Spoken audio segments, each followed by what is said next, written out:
Welcome to the Till Books Do Us Part podcast. I'm Justin. And I'm Jackie. Join us each week as we, a husband and wife duo, deep dive and discuss your favorite books.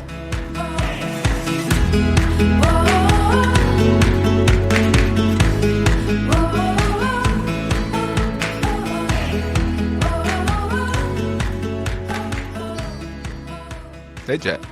Hey, Justin. Hey, guys. Welcome to the show. Yeah, welcome to the third episode of our Onyx Storm coverage. Yep. This week we're covering chapters 10 through 16. Yeah. 'Cause somebody thought 7 chapters was not a lot in 1 week. And are we recording it? We are. It really wasn't as bad as I thought it was going to be. I was like, 7 chapters. They were pretty short. They were. Yeah, it wasn't too bad. I told you. Yep. It's a told you so moment. Well, before we get into them, a couple of things we got to cover. One is a spoiler warning. Mm-hmm. So, spoiler alert, we're covering Onyx Storm, the whole book, plus Fourth Wing and Iron Flame. So, if you don't want any of those 3 books ruined for you, you don't want to keep listening. Yeah, for sure. Chapter 10 is a big one. So, it's definitely one that if you have not read, you do not want to have it spoiled. Nope. Content warning also. We're talking about an adult book using adult language. Going to get into adult things, probably. So, and lastly, social media. If you're not following us on social media, give us a follow. We're on Instagram at TillBooksPod, on TikTok at till.books.pod, and you can leave us a 5-star review, and that would be great. Yeah, we seem like we have a lot of new listeners lately, so thank you guys for listening. We appreciate all of you. Yep, it's been awesome. So, I'm ready for Chapter 10 summary. Are you? I am. Okay. All right. So, Violet and her squad take off for Newhall, with Violet and Taryn using his speed to get there before anybody else. There's a storm approaching, suspiciously, and they encounter a wyvern right away. Those don't take too much effort for them to take out, but the silver-haired venom in the middle of the village is a different story. As they're trying to fight off more wyvern, a brown scorpion tail shows up that Violet first mistakes for Aotrim, but is somehow actually Crod and Garrick, who were supposed to be 8 hours away. Weird. They get caught up in a tornado that slams Taryn into a mountainside, causing him to go unconscious and their bond to disappear. Things seem bad enough until the silver-haired venom shows back up and introduces herself as Theophany and wants to ask Violet one question in return for her not killing Garrick.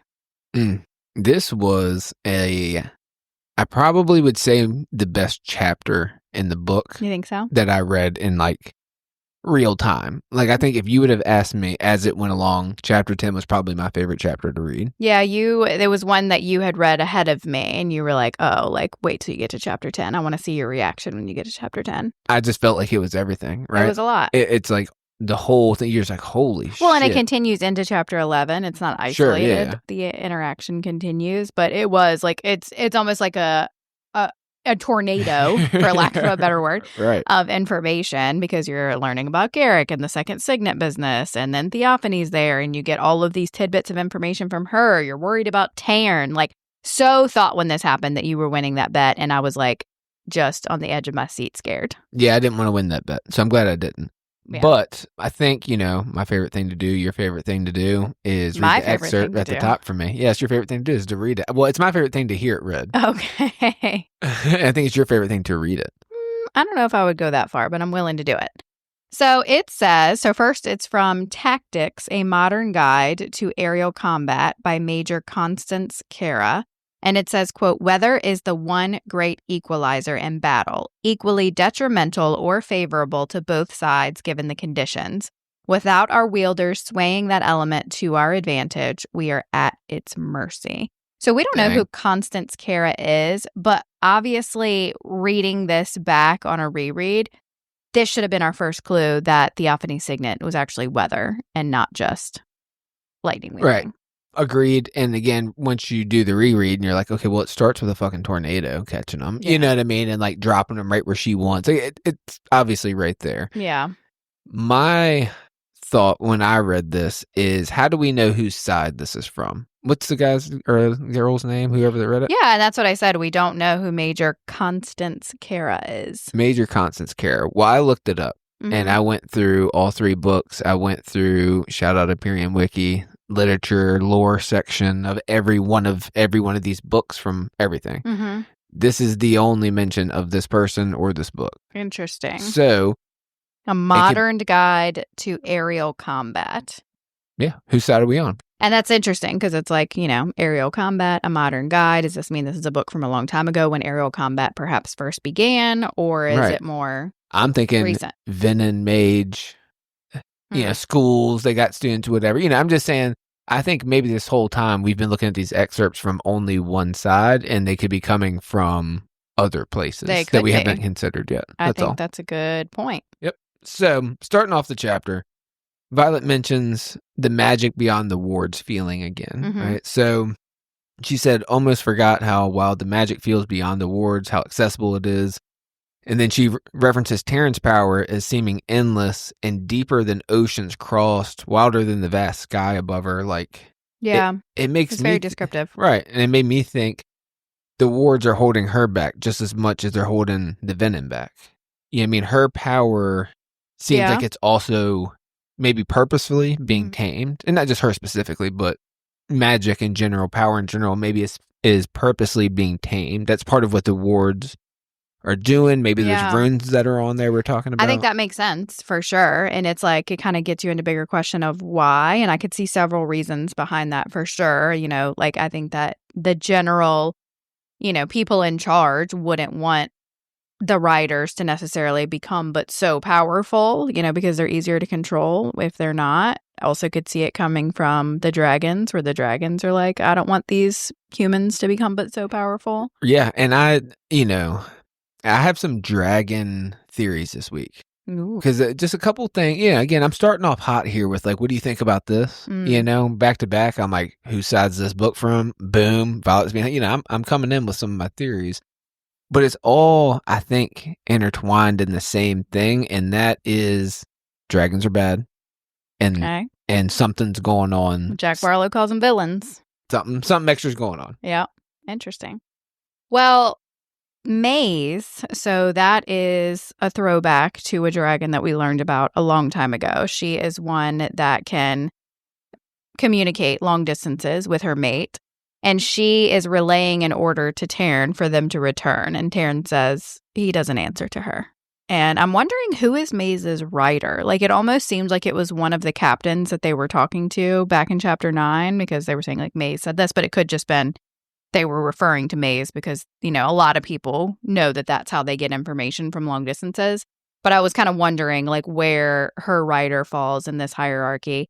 And just in general, like, within the Empyrean, who does Terran answer to? Does he answer to Coda? Is that the only one that he answers to? Well, he acts like he answers to no one. Right. But I guess technically he should answer to Coda. Yeah. Or Coda, I don't know how to say the name. Yeah. But yeah, no, that's a good question. So yeah, Maze, she's an unknown den with an unknown rider with an unknown signet. Similar to General Atos, who obviously we know at least who he is as a rider, unknown signet, unknown dragon, right? But what if General Atos is Maze's rider? See, but whoever it is, you would think logically has to be stationed here. Right. At Samara. Yeah. Fuck, I don't know, man. Yeah. I don't know. Maybe Atos is a distance wielder and Garrick is the counter to Atos. Oh, because Atos is Venom. Yep. Well, and that's the thing too, is obviously I assume that Grime, the partner of Maze, the mate of Maze, is at Basgiath. Is that where Xaden and Garrick were? Because it said they were 8 hours away. Well, no, he wasn't. Xaden doesn't get to Basgiath until what, like chapter 12? Chapter 13 is when he shows up because it'd been 10 days. He was out on the front, back at his duty station fighting. I thought his duty station was Samara. Yeah, there's a lot of back and forth here. It's kind of, I think, ambiguous for a reason still. This is still that last part of like the But it's like Violet knows very specifically that they were 8 hours away. So she had to have known where they were. Are they supposed to be like in Eurasia? Like, where were they? Well, it's irrelevant in my opinion, but this is something that could be relevant. All right. That's my chance to segue. That was a good one. Violet mentions the river that they're flying above, right? Like, and says that it becomes the most treacherous on the continent during the spring for spring runoff. It was kind of random. She's just like, oh, I see this river that becomes the most, and it made me think like, this is probably going to come back up somewhere they fight in the spring. Yeah, I was wondering about that too. Like, it seemed like it was very descriptive, and I didn't know if that was just like her way of just like continuing to like build this world and explain the geography and all that kind of stuff. But it definitely seemed to stick out. Yeah, anytime I see anything like that now, I'm like, oh, okay, foreshadowing. Cool, that's what that is. Well, and it was also when they were talking about flying into the storm, they were saying that this was an area where the weather was particularly volatile because of the change in altitude. And so like later, Garrick makes a comment about the tornado being a regional hazard. And so it was kind of like that this is not unusual for crazy weather like this there. Interesting. Okay, so it wasn't like she just summoned it out of absolute nowhere. It's something that was maybe easier for a theophany. So I'm referring to easier to summon the tornado. Like the elements were already there. Okay, I didn't catch that. Yeah, that makes sense. Taryn is again in a bad mood still, and I guess it's because he's just not seeing Sigale enough. I don't know, but Violet sees smoke ahead when they kind of drop below the clouds, and Taryn says, "Yes, I too have eyes."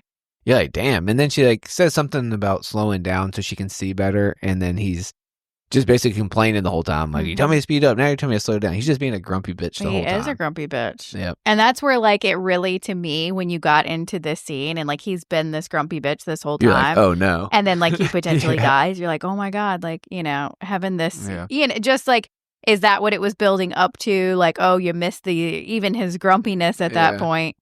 So then they take out those first couple of wyvern very easily, or at least the first one. Violet takes it out. She hits it with the strike, and that's what we talked about last week, is that her powers have just begotten, like, she's gotten so much more accurate. Yeah, it was an accurate shot, and she even was like, oh, if it's not accurate, you know, might be in a little bit of trouble. Right. Boom, no big deal, accurate. And then two more come out, and Taryn takes one of them's jaw off with, I guess, his tail. Yeah, it was bad as fuck. And then again, Violet takes out another one, lightning strike. This time, it severed its head from its neck. Yeah, she's bad as fuck. Like, yeah, I mean, I'm going back and forth on who the villain really wants, Xaden or Violet. Yeah, I think it's both. You know, I think the real answer is both, but I started feeling more in these set of chapters that we're reading like it's more Xaden that they're after, at least at this point, and that she is not the main target, which is interesting. It is interesting. Theophany's definitely here for her at this point. Yeah. She's like trying to recruit her. Yeah, she sees them, and she's standing in the middle of the village, and she's waving at them, and Violet realizes that she was expecting them, that this was a trap. Yeah, and it's... shit. Yeah, and you're like, well, obviously, right?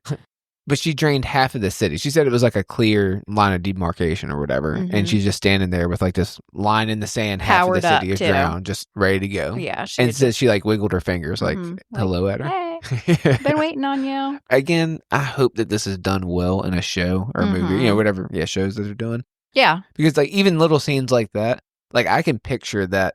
Oh yeah, very vividly. In my head. And like if it matches, I now get it. Like, I'm going to be excited. Be like, oh, shit, she wiggled her fingers like that. Yeah, that's exactly what I was expecting that to look like.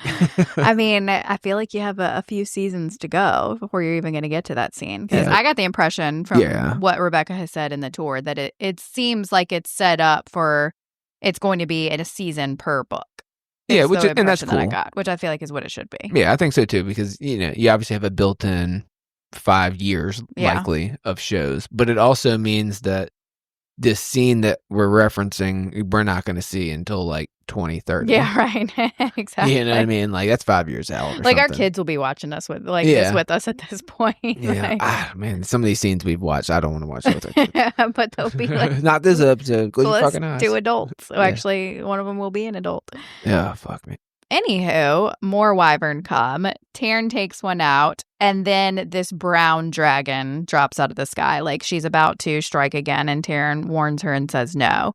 And she believes that it's Aotrim, which is illogical. She sees a brown dragon. Why not? It must be. Supposed to be nearby. And so that brown dragon takes out another one, and she realizes that it's actually Garrick's dragon. Right. Yeah, I'm not even going to say his name.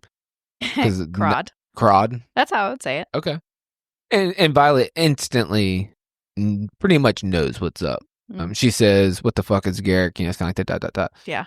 And you're like, yeah, what the fuck is Garrick doing here? I was like, immediately when this happened, I was like, oh my God, I was right. Yeah, like, it was just like, you knew. It was written for you to know. You figured it out. And I was like, oh, I knew it. Because she says it, you're like, Yeah, hold up. Where the fuck is Garrett coming from? He's not supposed to be and out it was here. my only like bet theory, and so I felt so validated, and I just did, and it wasn't even like a really big important theory, No. like major plot lines, but And a lot, felt like you said, it wasn't like there was plenty of people who, I think thought that with you, but it was just, it feels good to get one right. I got none right. I went 0 for 4. You did. So that's a bummer. That doesn't feel good. And we're going to be cashing in on some of those here soon. Yeah, that'll be coming out here shortly. Yeah. So real bummer to lose all 4. Then this tornado comes out, Wizard of Oz style. They get caught up in it. And they slam into what Violet thinks is a mountainside. And then the bond goes dark, which was just like, oh shit. Yeah. And they're sliding down the mountainside, don't even know where they're going to land. She's thinking they're going to die. Mm-hmm. And again, I was shook. I was really thinking that you were winning this bet right here in this moment. I was too, but I was like legit sad. I was just like, I didn't like read, like I didn't want to. He can't go out like that. And I was thinking, I was just like, there's no fucking, there's no way. And in the potential future where I do agree the possibility of Taryn dying is great, and it is definitely a possibility down the line, he's got to go out better than this. It's got to be something bigger. It's got to be for some greater purpose. I think it'll be sacrificing, like taking a maven down with them or whatever. It will be in a sacrificial, heroic type of way. Yeah. And it'll be sad as fuck also. Well, and the reason this one seemed even more like realistic was because Andarna couldn't feel him either. She said, I can't feel him either. And she's freaking out. And Violet seems to think that she would die with Taryn. Like she was encouraging Andarna, saying, you need to choose to live. But really, she probably wouldn't, because we also get later when the bond breaks with Andarna that she obviously doesn't die. She continues living and she feels like a part of herself has died, but she is able to live with one or the other. But I know where you're going with this, I think. My question is, with obviously Theophanie's question later on, is which one bonded you first? Right. And does that play into it? So, and that's obviously you went exactly where I thought you were going to go. Mm-hmm. Had not thought about it until listening to you obviously go through that right now. Yeah.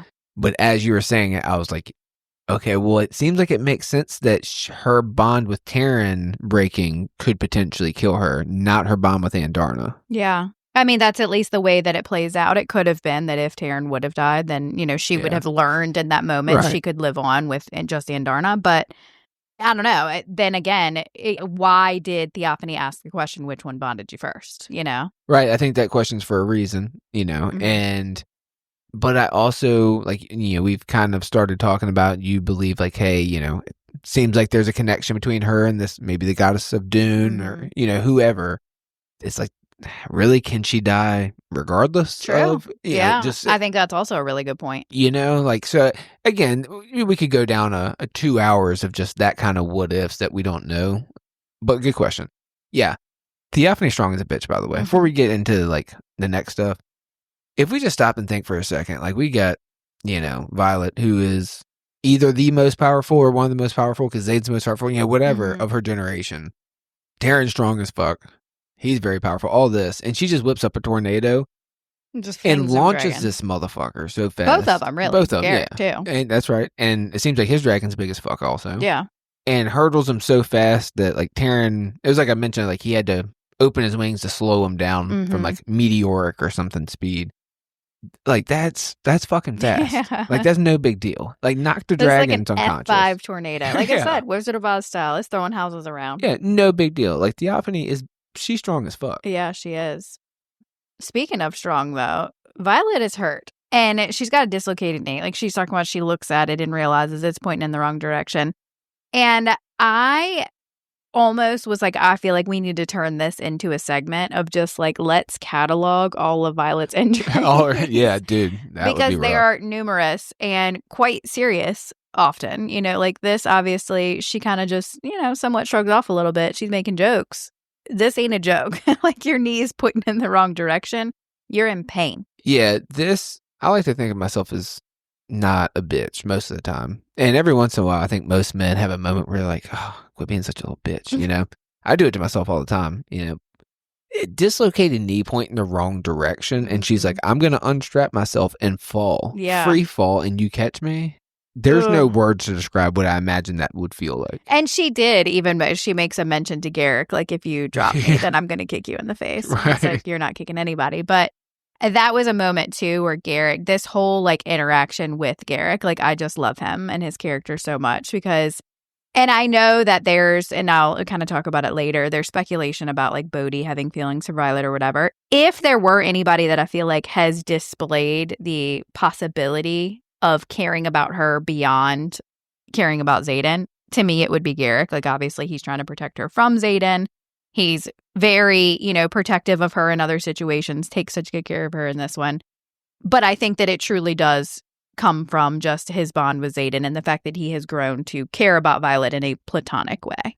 Bodhi is the most mysterious person in the book that nobody really goes deep into for whatever reason. We don't know shit about Bodhi. Well, he's so important for so many reasons. Right, but we don't know anything about him. Even, and again, I'm getting ahead of myself, but it was kind of later on, and I don't even think I, put it in my notes to discuss it, but he and Dane were discussing, flight field, schedules or something like that. And it kind of just brought me back to Bodhi's not the wing leader. Like, Dane is the wing leader. He's the same age, same year as Dane. But Bodhi, I guess, is just a section leader still. Like, I don't know, like, how he reintegrated. They didn't get into the details of, the section leaders necessarily. But, just that kind of stuff where it's just like he's there and he's again, mysterious, right? But not brought up enough for you to really dig in deep to what he's got going on. I think that's on purpose. I think it is too. So Andarna is saying that the others are approaching because the rest of the squad is obviously coming towards them, and they do not know that Krod is there because he has blocked out his riot. Yeah. And again, that's because he is supposed to be 8 hours away. Yeah, I'll be honest with you. I still didn't know at this point he's a distance squared the first time I read it. Again, I know it's obvious now, and I get it. But going to like, what? Like, well, was he not where he was supposed to be? Yeah, he's lying. Still had not. I will get to the point in the book where I knew he was a distance wielder, but this isn't it. And I know that there's, obviously there's probably some explanation about where he and Xaden were when this went down. They're at Basgaeth when she goes back, but I don't know where they were before that. Well, I mean, they talked about Xaden having been in a meeting that he walked out of. So I'm thinking they were at Basgaeth. Yeah, must have been. I don't know. Anywho, Garrick tells her that Xaden lost it when he heard that Violet was flying into danger. And this is like the first, he's turning venom because he says he's not himself. I've never seen him like that. I've never seen him lose control like that. Like, he was crazy. Yeah, and it comes back up in a little bit because he basically explains his feelings to her, and I think we cover it then. But yeah, he basically says he'd kill anybody to get to her. Yeah. He lost it to the point to where he would have killed anybody around if he needed to. Right. And that's not like him. He doesn't lose control. So he sent Garrick instead. Lightning strikes 20 feet away from them. And the thunder rolls. Garth Brooks, yeah. Garrick thinks it's Violet, but Theophany is like, no, that was me. Yeah, it was her, and she is capable of a lot more than Violet knows now. Well, and then Violet makes a mention of Violet draws on Andarna's power, which it was kind of just like, well, what is she going to do with that? Like, can she wield lightning with that? Like, is it just like she's able to use whichever one's power to wield, or does she have to draw from a specific dragon to wield that specific signet? Well, I think, and you actually have a note about this. I think it's your next note.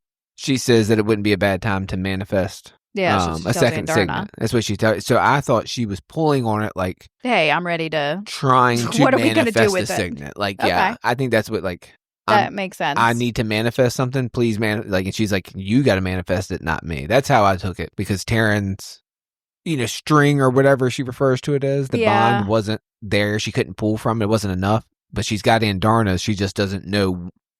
She can't manifest a dream walking moment right now. Yeah, we'll definitely get into this when they get to the Isles because I have some theories and not all of them are my own. It's going to be some theories that I've shared that I've seen that I think make a ton of sense in regards to the power that she's getting from Andarna. But Andarna tells her here, as if I can control how you use my power. But that's when she realizes officially about the second signet thing. And she looks at Garrick and was like, second signet. Second signet. Still. First time on, Justin does not recognize yet. Violet mentions when she sees Theophany, by the way, about her eyes. She said it was a red glow around her irises that was about 10 shades brighter than Jack's. So Jack is either an initiate or an ASIM. I think he's got to be an ASIM. And we know Theophany now is a Maven. So Sage is somewhere in between there. Obviously we don't not 100% sure about that, but 10 times brighter. Like, I don't know if that's always going to be a descriptive thing, but. And like brighter, what do you mean by brighter? You mean like it's a lighter glowing? Red, or is it glowing? I thought more like glowing. Yeah, that's creepy as fuck. That is creepy as fuck. I like that. That's cool though.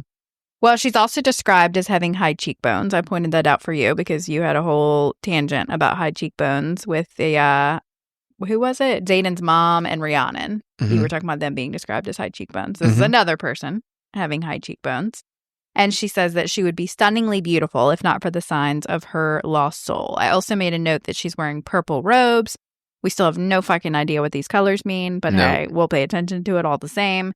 And she tells her that Marin's family raised weapons at her, so she killed them, but she left the boys as a sign of goodwill. Well, yeah, I mean, she's super nice. She's like, look. She's super nice. Yeah, she is. The whole time she's like rolling her eyes. She's like, come on. Like, Vi, quit playing. You know what I mean? If they hadn't raised weapons at me, I wouldn't have killed them. I let the kids live. Stop being a little bitch about it. Relax. Well, and again, it goes to the fact that they don't have empathy. They're not having like their soul attached. But it does seem like a lot of the Venin that we're seeing, especially like these higher level Venin, are very intelligent. They are schemers. There's a lot going on.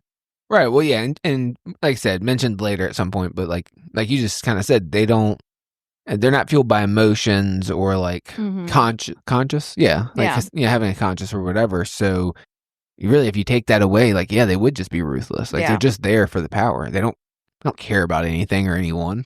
But it kind of like I don't know. I feel like you get tidbits, at least with her, that she potentially might. But just to raise her own. Right. You know what I mean? That is to raise her own status. Because it seems like if you're a Maven, the people that you kind of recruit or you turn or whatever that is have some sort of loyalty. Yeah. Again, we get into all this stuff, but the whole leash and, with Berwyn, like it seems like depending who your Sage or your Maven or whatever is, there could be different implications, or maybe they can do different things, or they treat you differently.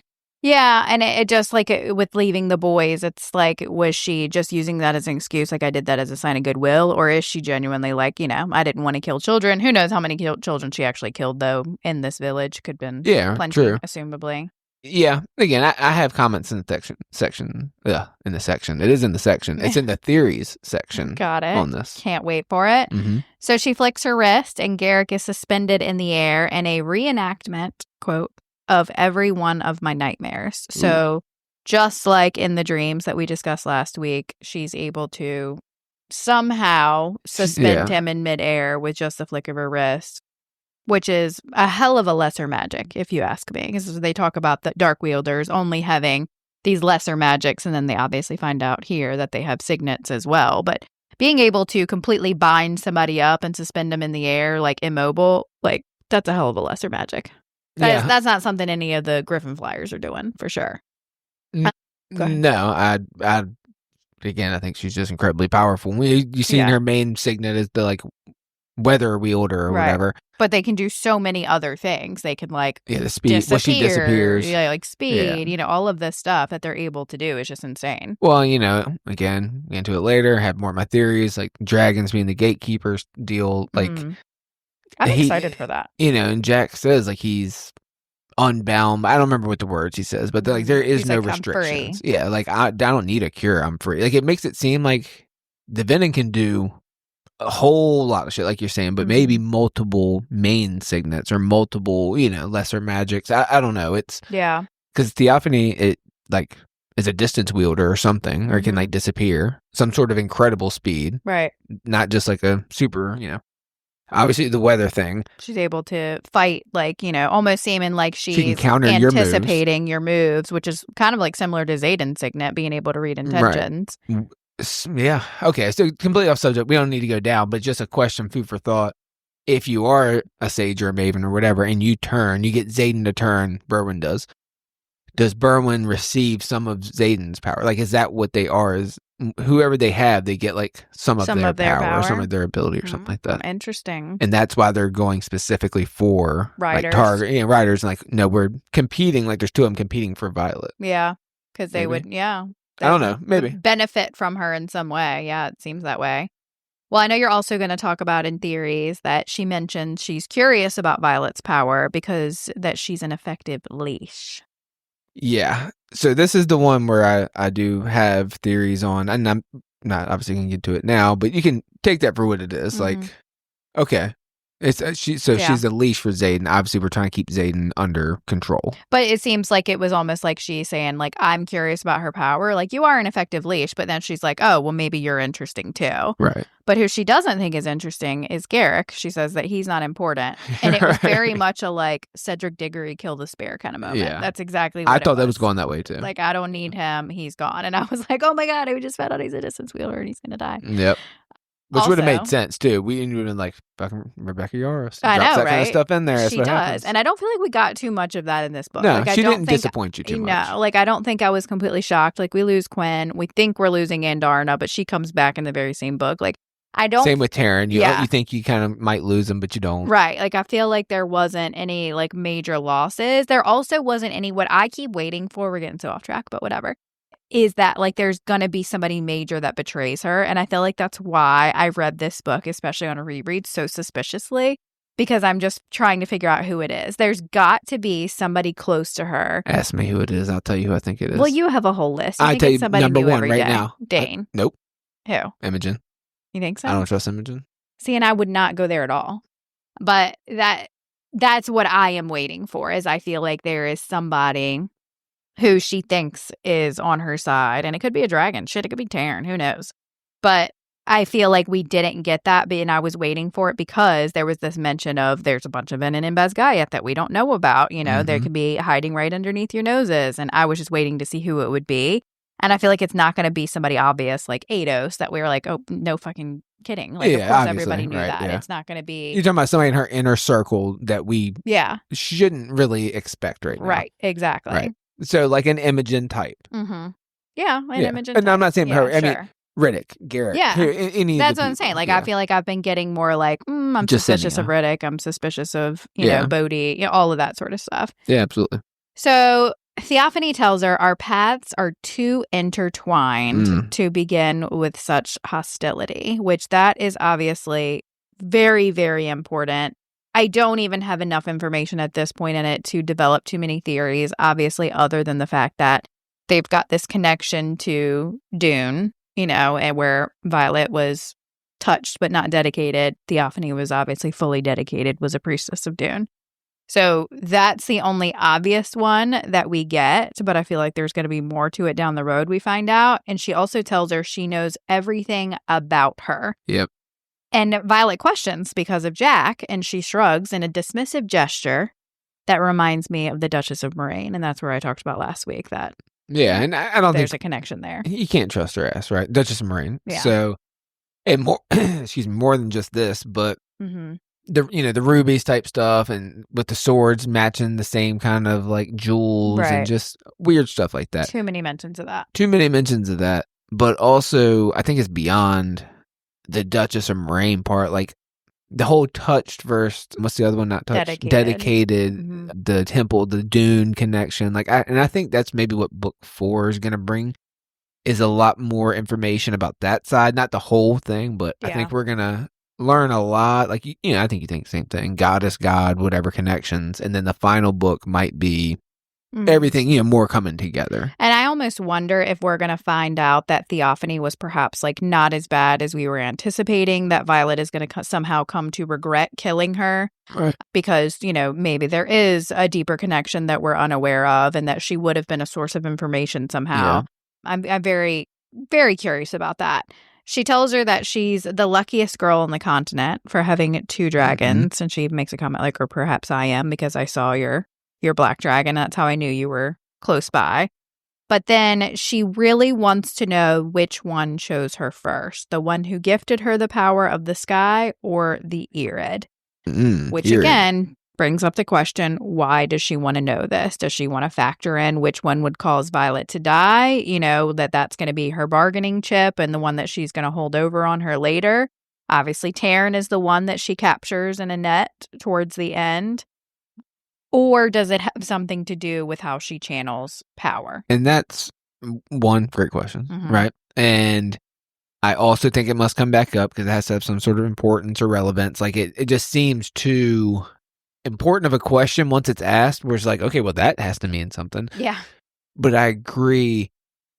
It's a tough one. Like, why? You know what I mean? It's there. What is the reason why? Yeah. We know it's important. Which one can I kill that wouldn't affect you? Which one could I kill that would? You know, just is it more from that span, or is it because Theophany has information that we don't? Obviously, she seems to be familiar with what the Irids are and makes comments about her not knowing shit.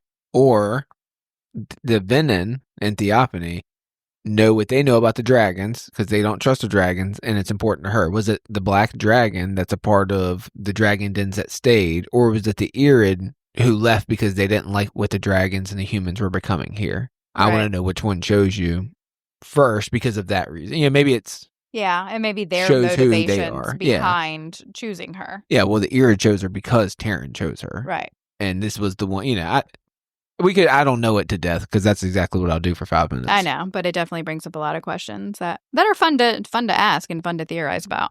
I agree. So that's a long one. That's chapter 10. Yeah, chapter 10 was obviously a doozy. It's the big one. Is the big one. And now it's time for chapter 11, which is obviously much shorter. Yep. Brought to you by... Just kidding. Chapter 11 summary. So we continue the interaction with Theophany, where she drops some clues about Andarna's kind. Ultimately, she leaves them there alive, where Violet confronts a very cagey Garrick about being a distance wielder. Her squad shows up, and they head back to Basgiath, only to be greeted by a grumpy Xaden and Brennan, who is there to fix that busted knee of hers.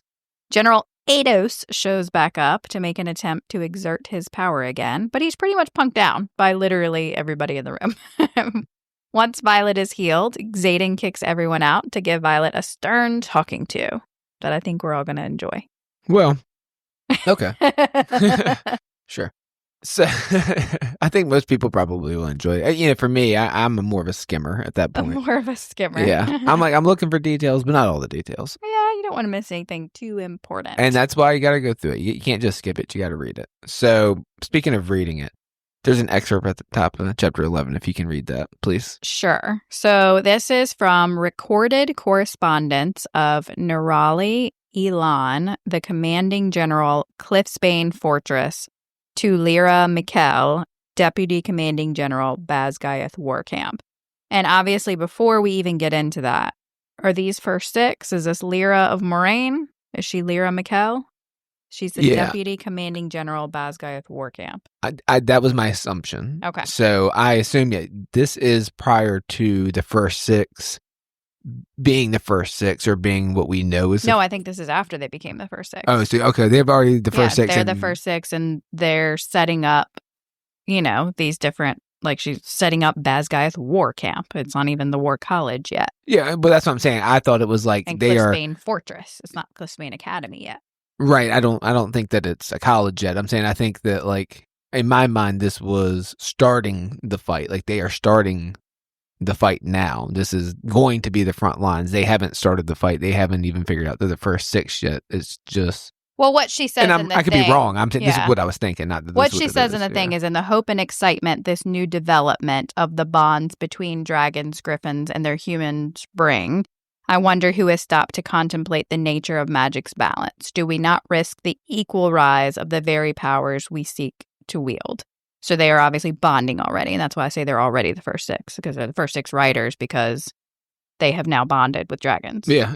I mean, the whole thing is weird to me. It makes me think that they just figure out a way to draw power and continue to live like normal. Like they're no different than Venom. That's what that makes it sound like to me. Like, hey, we figured out a way to draw power and continue to live. We don't have to draw from the earth anymore and turn into Venom. We can keep drawing from dragons and live normal. So I think that it's giving us foreshadowing of the Venom signet counterparts. Which is more likely what it is, not my wildest theories. No one stopped to contemplate the magic's balance. Do we not risk the equal rise of the very powers we seek to wield? Like, she already knows or suspects up front, this Nerali Elan, that they're going to have these signets and therefore the Venin are going to have counterpart signets the same. Or them as Venin are worried that these people coming over here are now drawing power from dragons, not the earth, that now look like human and not Venin, might rise and have the equal powers that they as the Venin already have. They wouldn't call it hope and excitement of the new development of the bonds, though. We don't know. We didn't know what the Venin were going to do when they started bonding dragons. I'm just saying, we don't know our history. We could have it ass backwards. Who knows? The good guys could be bad guys. Keep an open mind. That's all I'm saying. Keep an open mind. I think when it comes to some of your theories, you definitely have to keep an open mind. Keep an open mind. I'm just saying things could be not as you think. That's all. That is true. I don't doubt that at all. So Theophany tells Violet she heard scribes talking about the seventh breed. Mm-hmm. Questions me, like, how long was Theophany there? Like, I'm assuming she's just referencing when she was there to break Jack out. But maybe as they're walking through the quadrant, she just overhears this conversation. Well, she said between like the cream colored robes or whatever, making it seem like the scribes were talking about it. So is she disguised? Because she's a maven. Has she disguised herself as a student, as a cadet? And that's where she heard it? Or does she have someone hidden that reports back to her? I figured it had to be one of those two. Yeah. But maybe not yet. When talking to Jack, obviously same thing, but you would have to have like... And that's where, because she said I had to leave quickly. Yeah, super hearing, maybe. Which is what happens when she was there to break Jack out. She said it disappears. Right. But I just was kind of curious how that makes more she sense. Was there. Yeah, that makes more sense. I think you're right. I was thinking like, oh, well, she's disguised or has someone disguised that's giving her information, but you're right. She probably overheard it when she was breaking Jack out. She says that one of the seventh breed hasn't been seen in centuries, that some do not believe in them, I assume. And then she asks Violet, you truly don't know what she is, what prize you've won. We don't know either. Yeah. Yeah. We don't know. But obviously implies that there's more. And, like I said, later I'll have theories. But lightning cracks, but Theophany hasn't lifted her hand. So Violet makes a comment like, she didn't have to lift her hands. Well, that's because she's not making the lightning happen. It's just a storm. Yep. But she also mentions that when Violet comes to them with Xaden, that she should choose her and not Berwin. And mentions you'd be chained to him, powerless to resist his orders, which is obviously what Xaden says later. Yeah. And she says, again, if you come with me, it won't be that way. You won't just be a leash or whatever it is. And I don't know. Again, I feel like we don't know anything about the Venin. It makes it seem like, Berwin has these powers and he enforces this and does this. And they're independent to treat their initiates or ASIMs as they feel, or whatever their powers are is what they can do with them or something. Yeah. I mean, I was definitely doing some mental gymnastics with this one because I was like, okay, I think that Berwin is a dream walker. How would him being a dream walker create this situation in which people are, unable to kill him, powerless to resist their orders? I'm like, obviously there's more to dream walking than just popping in somebody's dreams. Is he planting these mental things where, in their dreams subconsciously he's that could be a thing, telling them that they can't, but then why wouldn't they be able to kill him? And right. in the waking world. I think it's gonna end up with Berwin. I mean, not like the end all be all, but like next big battle with Venin that Violet's a part of, I think could be her and Berwin fighting each other in someone else's dream. Yeah. Like a third part, Xaden's dream or something like that. Yeah. But it just makes me wonder, is that something to do with specifically just Berwin, or is that something with sages? Because Xaden makes the comment in his POV chapter at the end, do other, ASIMs or whatever feel this way, initiates feel this way about their sages, or, is it just us? And it makes me wonder, like, is Theophany, again, maybe not the worst Venin in the world. And she's saying, like, in my situation, you wouldn't be chained to me because I'm just not going to do that to you. I'm going to choose not to inflict that control over you.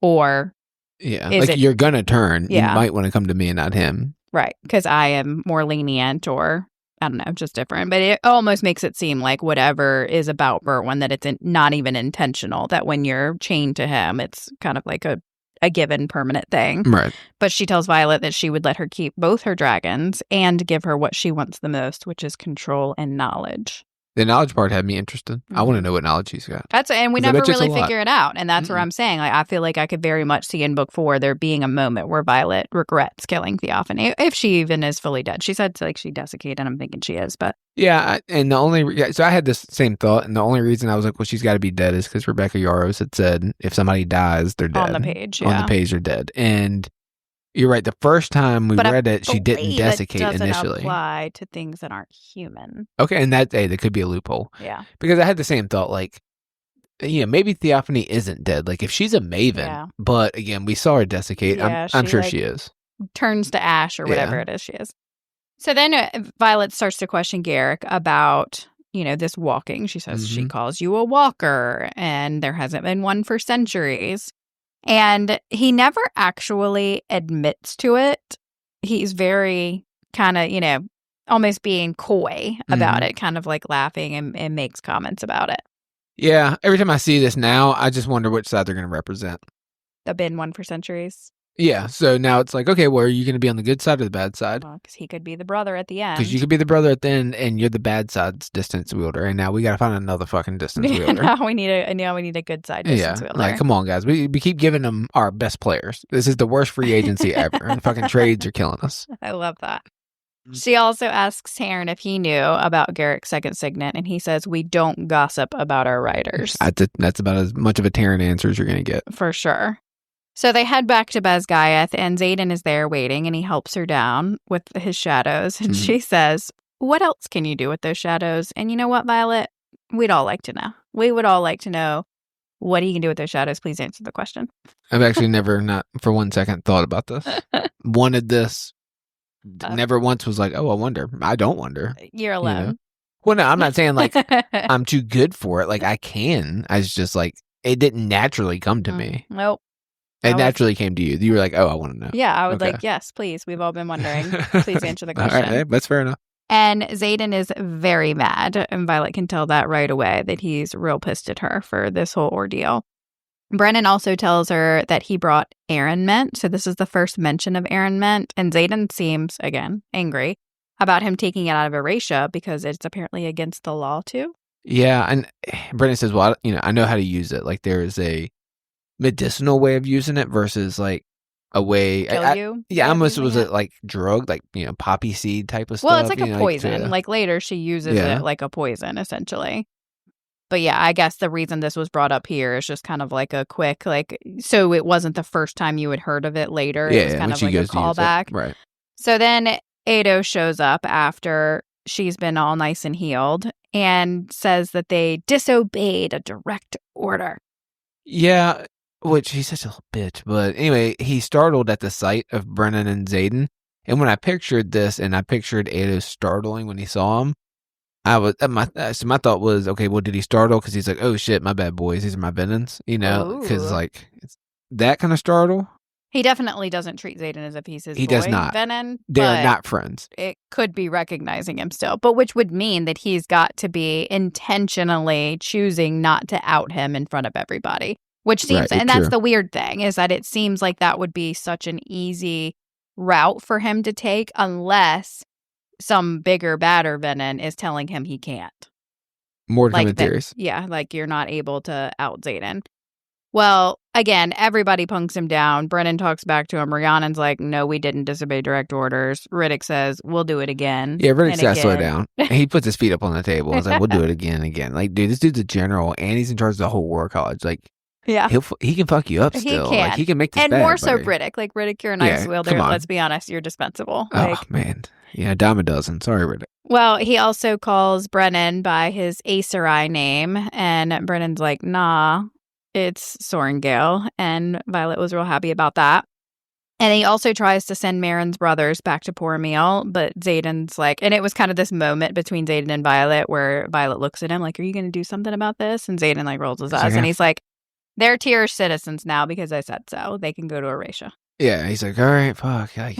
Policies. Yeah, now you can have citizenship, Stop putting me in these weird spots. Yeah, he throws that Duke power around. Yeah, but, it worked out. Ados, again, is kind of somewhat bested for a second, but it doesn't last long. At the end of the day, Yeah. Yeah. His rules, his college. Well, and he says it's his quadrant, and he tells Garrick and Xaden, you guys have to go back to your real jobs. Like, you got to go back to the front where you're supposed to be. Like, being a Duke's not going to stop that. Yeah, you can't just hang out with your second-year cadet girlfriend. Like, you're an officer now. There's work going on. Get the fuck out of here. Which, again, there's moments like this where you're like, okay, fair. Like, it's Tuesday at 10 a.m. Get the fuck out of here. He should not be messing around with the second year when, fraternization's a real thing in the military.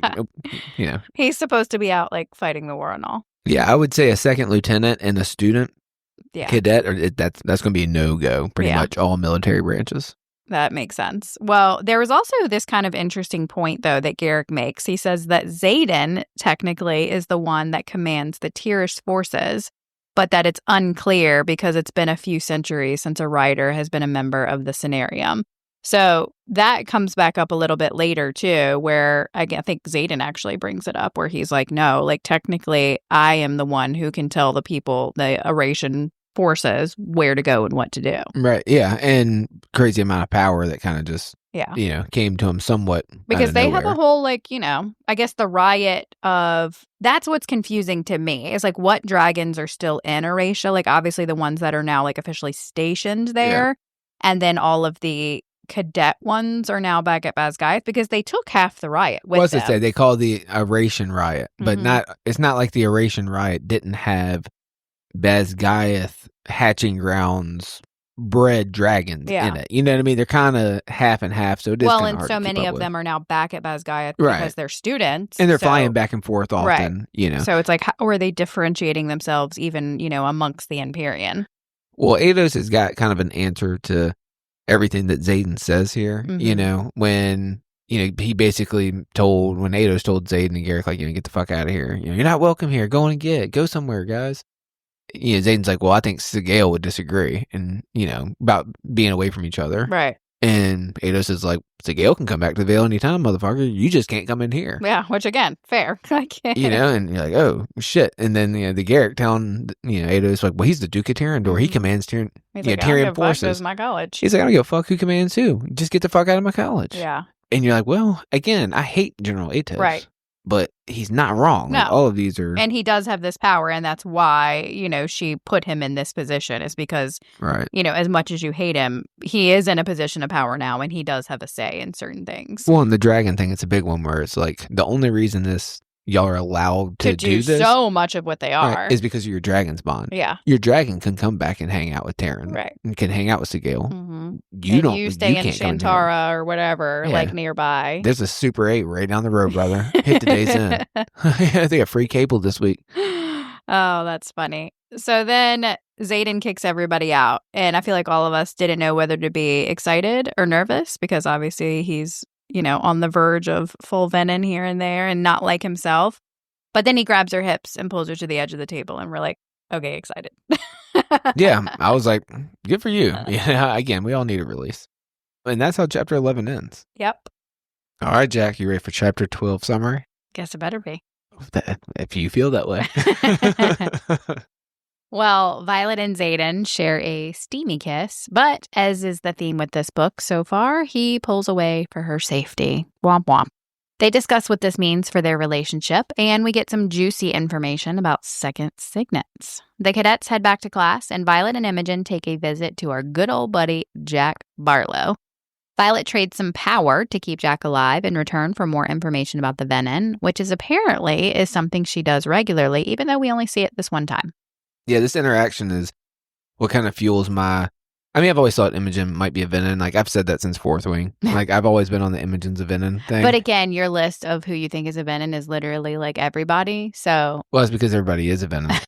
Or was, or comes from venom. But, so that then when they eventually become venom, you're like, see, I told you. Yeah, got that one right. But the whole visiting... And I know she's visiting with Jack because Xaden's been there, I guess, to interrogate him, and they're using her to erase memories, or Markham might be using Imogen to erase memories if that's a signet that the staff knows about. Yeah. You know what I mean? But no, still beyond that, she's fucking venom. Oh, we'll take it. So the excerpt at the top is not one that I think is important enough to read. It's just correspondence between Xaden and Violet where, he apologizes for leaving without saying goodbye. and says he didn't wake her because he doesn't trust himself to walk away, which I feel like is almost like you going to work in the mornings where you're just like, I can't bring myself to leave. I can't. Yeah, I just hate it. I'm just like, and I feel like if I was up and awake and hanging out, you would be even less likely to want to go to work. Yeah, there's no way. I just couldn't do that. Like, I have to go to work super early before you've gotten out of bed, or else I would not work. I would just be like, oh, no, I'm not doing that. Yeah, so obviously I thought this excerpt to me seemed like chapter 1 of book 4 or something, you know. Mm-hmm. This is like the letter that he's left for her when he gives her Horatia at the end of book 3. Oh, see, I thought that it was in the, like, referring to this moment. Like, after all of this, he just leaves to go back to the front. Maybe, yeah, you know, because that's a whole recovered correspondence. You don't really know a lot of times. I thought that was a reference maybe from the beginning of book 4, into book 3, beginning of book 4. Gotcha. Maybe, we'll see. Well, getting into the chapter, we do get a steamy kiss, but they're still doing this abstinence thing, which is a real bummer. So it really isn't any more than that. It seemed like it was going in a good direction, and then it abruptly ended. Yeah, unfortunately. We'll get to it here in a minute when he questions being able to do more than a kiss, but yeah, no, not worth it to me. Well, we're all in it now. Sigale didn't apparently tell Xaden about what Violet was doing. It was Garrick's dragon told him. And I guess maybe it was because Sigale knew how Xaden was going to react. Yeah, she's like, I can't even tell him this because I don't trust him. Yeah, probably. I mean, Sigale's life, I guess, is tied to Xaden's, and Xaden is this ticking fucking time bomb anytime he gets a little bit of bad information where he's like, I'm gonna kill the fucking Earth's core, and you're like, bro, hold on. Like, she went to Walmart. Like, fucking relax, dude. She'll be back in 20 minutes. So I wouldn't tell him much info either. Yeah, and it seems like it definitely is progressing because Xaden raises his voice at her, which was like somewhat unusual, and she says that the shadows flee. And Violet's like, well, that's different. Yeah. And the shadows are running away from him. That was weird because I didn't catch it the first time. And then I reread it and I was like, flee, like they're scared of him. So to me, it's obviously showing like a glimpse of him losing control or like the introduction to him losing control. And the shadows, like, I don't know if there's more to that. I just don't understand. Like, they have their own consciousness now. It's like his conscious is scared of him, maybe, something like that. Like Peter Pan shadows. Yeah, Peter Pan shadows, something like that. Yeah, I don't understand that one either, other than just like it was, they've talked about his shadows like bursting out of him in several instances, and that's more. And I feel for it. Mm-hmm. If he doesn't have something burst out of him soon, he's going to drain the fucking earth. And I get it. Well, that's what he's trying to convince Violet. She's, I guess, a little bit in denial here. And he's trying to really emphasize to her, like, no, like, I have absolutely changed. I would have channeled literally everything, killed everyone and everywhere, and drained the earth to get to you in that moment. I need you to understand that. Yeah. And she's like, no, you wouldn't. Yeah. You wouldn't kill civilians. She was saying, like, she kept saying, like, you wouldn't hurt civilians. And he's like, I sure would. Yeah, actually, I'd kill them too. I don't give a fuck. Yeah. So I feel like she's definitely in He's denial. trying to tell her. And he's trying to tell her this is going down a bad road. Yeah. Well, he also is questioning her, like, relationship-wise, is like, this is our reality right now. All I can do is kiss you, if even that. And is this enough for you? And she assures him it is, but says that it's going to make her work much faster to find a cure. Yeah, I'd risk it all. Fuck it. I'm not waiting for a cure. No, I'll be venin. Well, I feel like his main hesitation is obviously the idea of him draining her, because that's what all the venin want to do, is to take her power. Yeah. Her power would he didn't probably want to harm her. Yeah, the most elusive. Yeah, no, I get it. I'm just saying, like, I will risk death. You would risk draining all of my life force out of me. Buy me some mittens from Target. That's a good idea. Actually, why can't you just wear gloves? Yeah, it's just my hands. Does it not work through gloves? Yeah, believe me, I don't need their my hands. wielding doesn't work through gloves. They always have to take their gloves off to wield. So, well, one would think he could just wear gloves. Bet you I can do it without hands. We can figure this out. Oh, man. Well, she brings up Garrick being a distance wielder, and he confirms what all of us saw in Fourth Wing was that Liam did, in fact, wield ice, and that was not a typo. And she asks, how often do second signets accompany those particular rebellion relics? And he tells her that is often enough to be sure Kaori can't have accurate records, but not too completely that anyone questions why he only presents as having one. Right. And he tells her that our dragons came looking for us. They knew what they were doing. They're building their own army. Mm-hmm.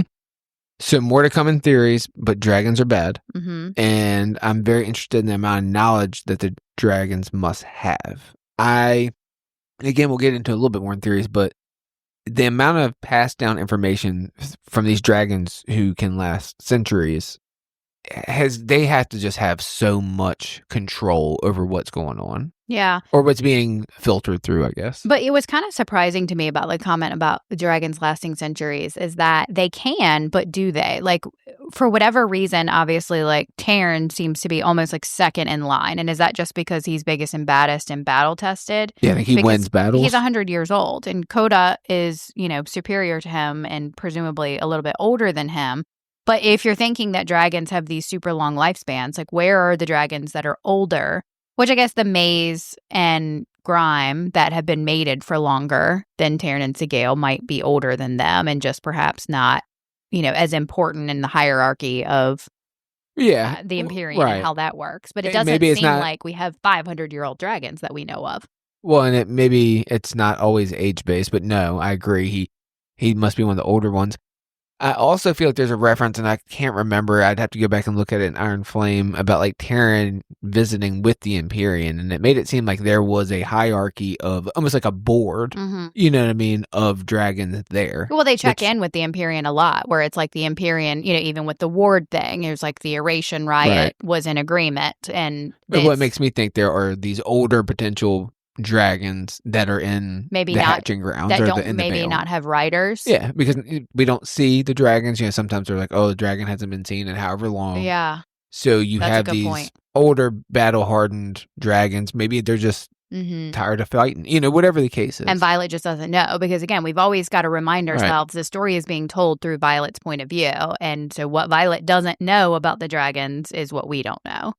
And Rebecca also said in a tour stop that the writers are the ones who give their name to the record keeper, and who's to say that it's the correct name. And it was almost like I think they attempted to have follow-up questions, but is it the dragon is telling the writer, okay, you can't say my real name, this is my actual name, but this is the name you have to give to them so that they don't know I was bonded to a family member of yours, or the writer makes that decision, exactly what is the behind that. Right. I would think that if my beliefs are the dragons have this control and the dragons are keeping secrets and stuff, then it would also be the dragons here not telling them the truth. So the writer doesn't know the real name either. The writer doesn't know the real name.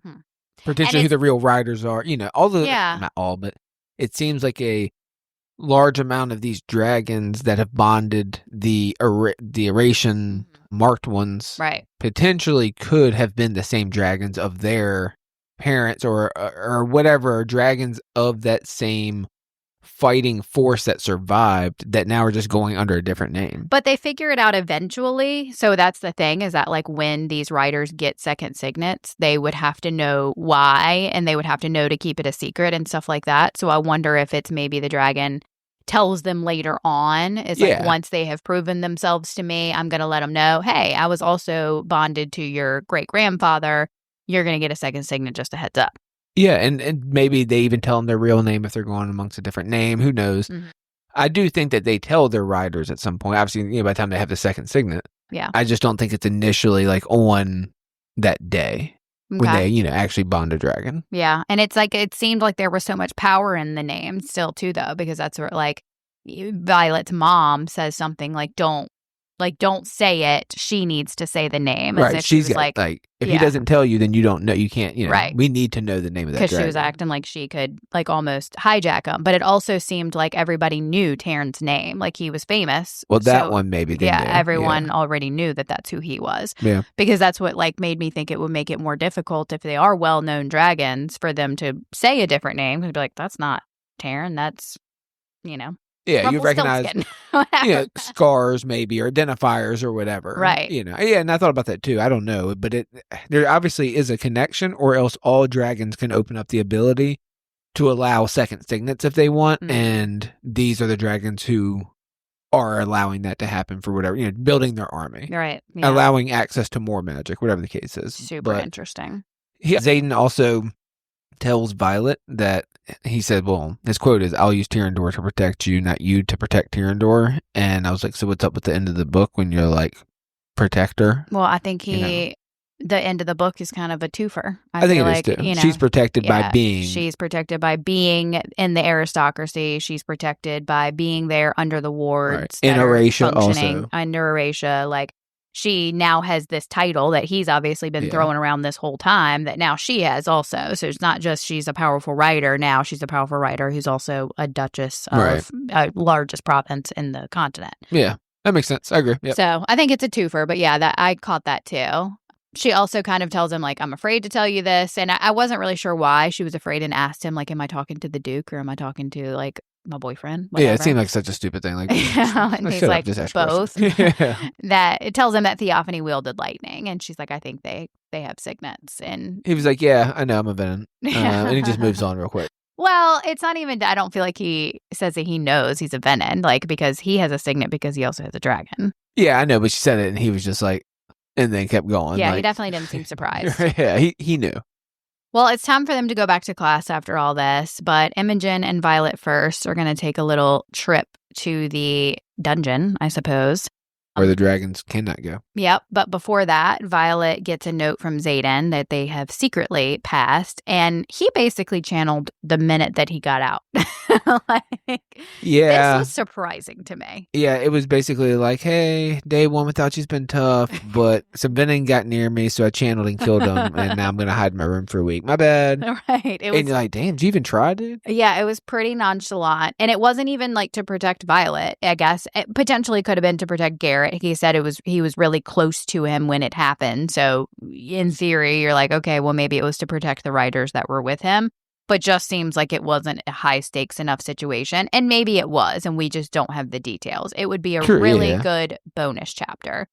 What happened that made him turn venom in that situation? Because if he's doing it like to save Violet, the situation at the end where the dragons are caught in nets and you know what I mean? Like, fair. Yeah, I assume that this was an obvious life or death situation that he had to in order to save the civilians, like he said. You know what I mean? He just got in one of those real quick. Yeah, it was just like, hey, man, it is what it is. It's bad timing. But in the note or in the letter, he says, is it just me or does my pillow smell like you? And it's like, oh, yeah, it's like a nice, like, oh, you're here. I smell you on my pillow, like a romantic thing. But I thought, like, and I don't know where you thought, I thought like a dream walker. Like, you're in your bed laying down, you're smelling her like she's in your dreams. Like, that's a good catch. I didn't honestly think any of it. It reminded me of the whole like the pillow smelling like mint thing, which you thought was Rihanna potentially. Yeah, but I did not catch that, and that is a very good possibility. Maybe. To catch. Yeah.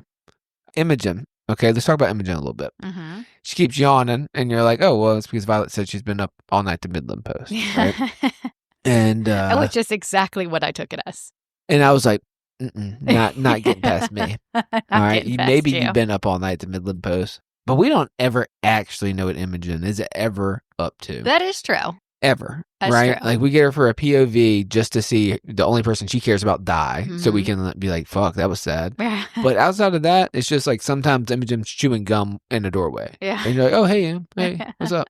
So I think she'll just wipe the fuck out your memories if you know something that she doesn't want you to know, or obviously if Xaden doesn't want you to know. Like, I think most fans believe she's wiped Violet's memories. Yeah, and which is like really a scary thought, because you're really just asking yourself what things have been erased and what has done. Yeah. Because aside from this whole situation with Jack Barlow, there's really not many other scenarios where her signet has really come into play. And that's, I think, for a reason. It's because we just don't know when it's happening. Yeah, I think it's coming to play a whole bunch, right? But we just don't know it. So that is a little scary. Either way, we're conversating, right? And we find out, because Violet tells Imogen that Grady sent his dragon to question Andarna, right? Because Grady's still trying to put together this quest squad. The only person that she really knows so far that's on the first draft is Aura Bindhaven, and it's just like, this is not going to work. Yeah, and I don't know what the deal is with all of that, and we'll talk about it, obviously, the more we get into the Quest Squad chapters. But, like, why was he chosen? Why does he seem so inept? Is that intentional? Right. Did And, they like, put him in that situation because they knew he was inept, or is he being inept on purpose? I think they put him in that position because they knew he was inept. And, like, he's going to die and be like, oh, the leaderless type of thing, puts him in a bad spot. But, like, yeah, sending his dragon to question Andarna, like, Right. what did you think was going to happen? He said Taryn removed a dozen neck scales and Andarna left teeth marks on her tail. Like, Yeah, they effed him up. Yeah, like, this guy obviously doesn't know what he's doing. Unfortunately, the first time I was reading, and I believe you feel the same way, we're like, oh, great, he's a bad guy. Must be a bad guy. Turns out he just catches on fire and they watch him die. Yeah, like he was just a Immediately. non-character. He was a non-issue. You're like, oh, fuck, that's a brutal death. Oh, that's bad. Right. So, like we said, they're going to visit Jack in his cell. Imogen comes here often, right? Emery and Heaton. Well, and they said that even Violet comes here weekly, which makes me surprised that we don't get any more conversations with her and Jack. Is like, she'll be back in about a week. But also that comes rather often is Nolan and Markham come to question him every day. And I would be real curious what that kind of questioning is. Like Nolan and Markham, we have all kinds of suspicions about. We know he knew all about the venom and was a big part in keeping it secret. He's a bad guy. Nolan obviously was the one that knew about it the whole time and was keeping Jack alive and trying to cure him, supposedly. Was he really, though? What does that questioning look like? So I imagine it looks just like Violet's questioning.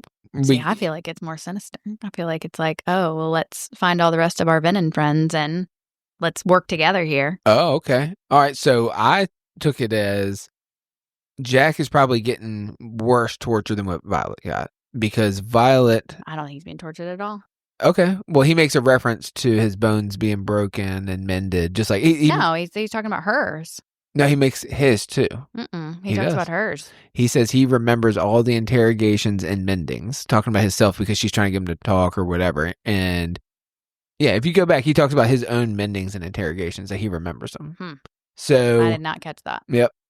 But I'm also, Imogen mentions, and Violet mentions that he doesn't even know about the ones where his mind was erased. So I think he's getting what Violet got, which is bones being broken and mended over and over and over again. Plus, it's happening more. But who is doing that, though? Well, that's the question. Yeah, because Markham is a scribe. I can't see him doing that. No, I think the ones with Xaden coming, because like Violet says, he doesn't even know that he's broken multiple times for Xaden. Yeah, I want to know what those conversations look like, too. I think Imogen's wiping the memories when that's happening. So he doesn't even remember that. And then Nolan... Yeah, well, he has to be when Xaden's doing it because he realizes anytime Xaden gets near him that he's a venom. Right. And so Nolan and Markham... likely, I mean, they could be doing it. Probably not. They likely have another, could be Atos. Likely Atos is involved. Somebody else coming in there playing the torture or doing the beatings. Wow, that's wild. You got fart sniffers in there. They got to be making sure you're not perspiring and things. You got all the people in there. She mentions that he looks close to death. The guards say that he only has like 24 hours left. And she mentions that his eyes are still red, which that tells me that he must be an ASIM because if it's been this long, they're not going to turn back, I guess. His eyes are going to stay red at this point. So he probably was an initiate, when we first met him and through Fourth Wing and Iron Flame. But after he cut his dragon's throat, I guess that was like... and started, drawing. He's drawing all the power in his cell. Now he's desiccating into nothing. If he doesn't draw power, like he has obviously taken that next step that he can't come back. He's full on venom. He has no control now. Yeah, and Violet presents him with two options, basically. She's got some imbued alloy, and that would keep him alive for a short period of time. Or she has an orange peel, which would obviously speed up his death. And a tough guy can't eat oranges. Yeah, she wants to fucking fruit, bro. The alloy for information. She's got some questions for him. The first is, can you sense each other?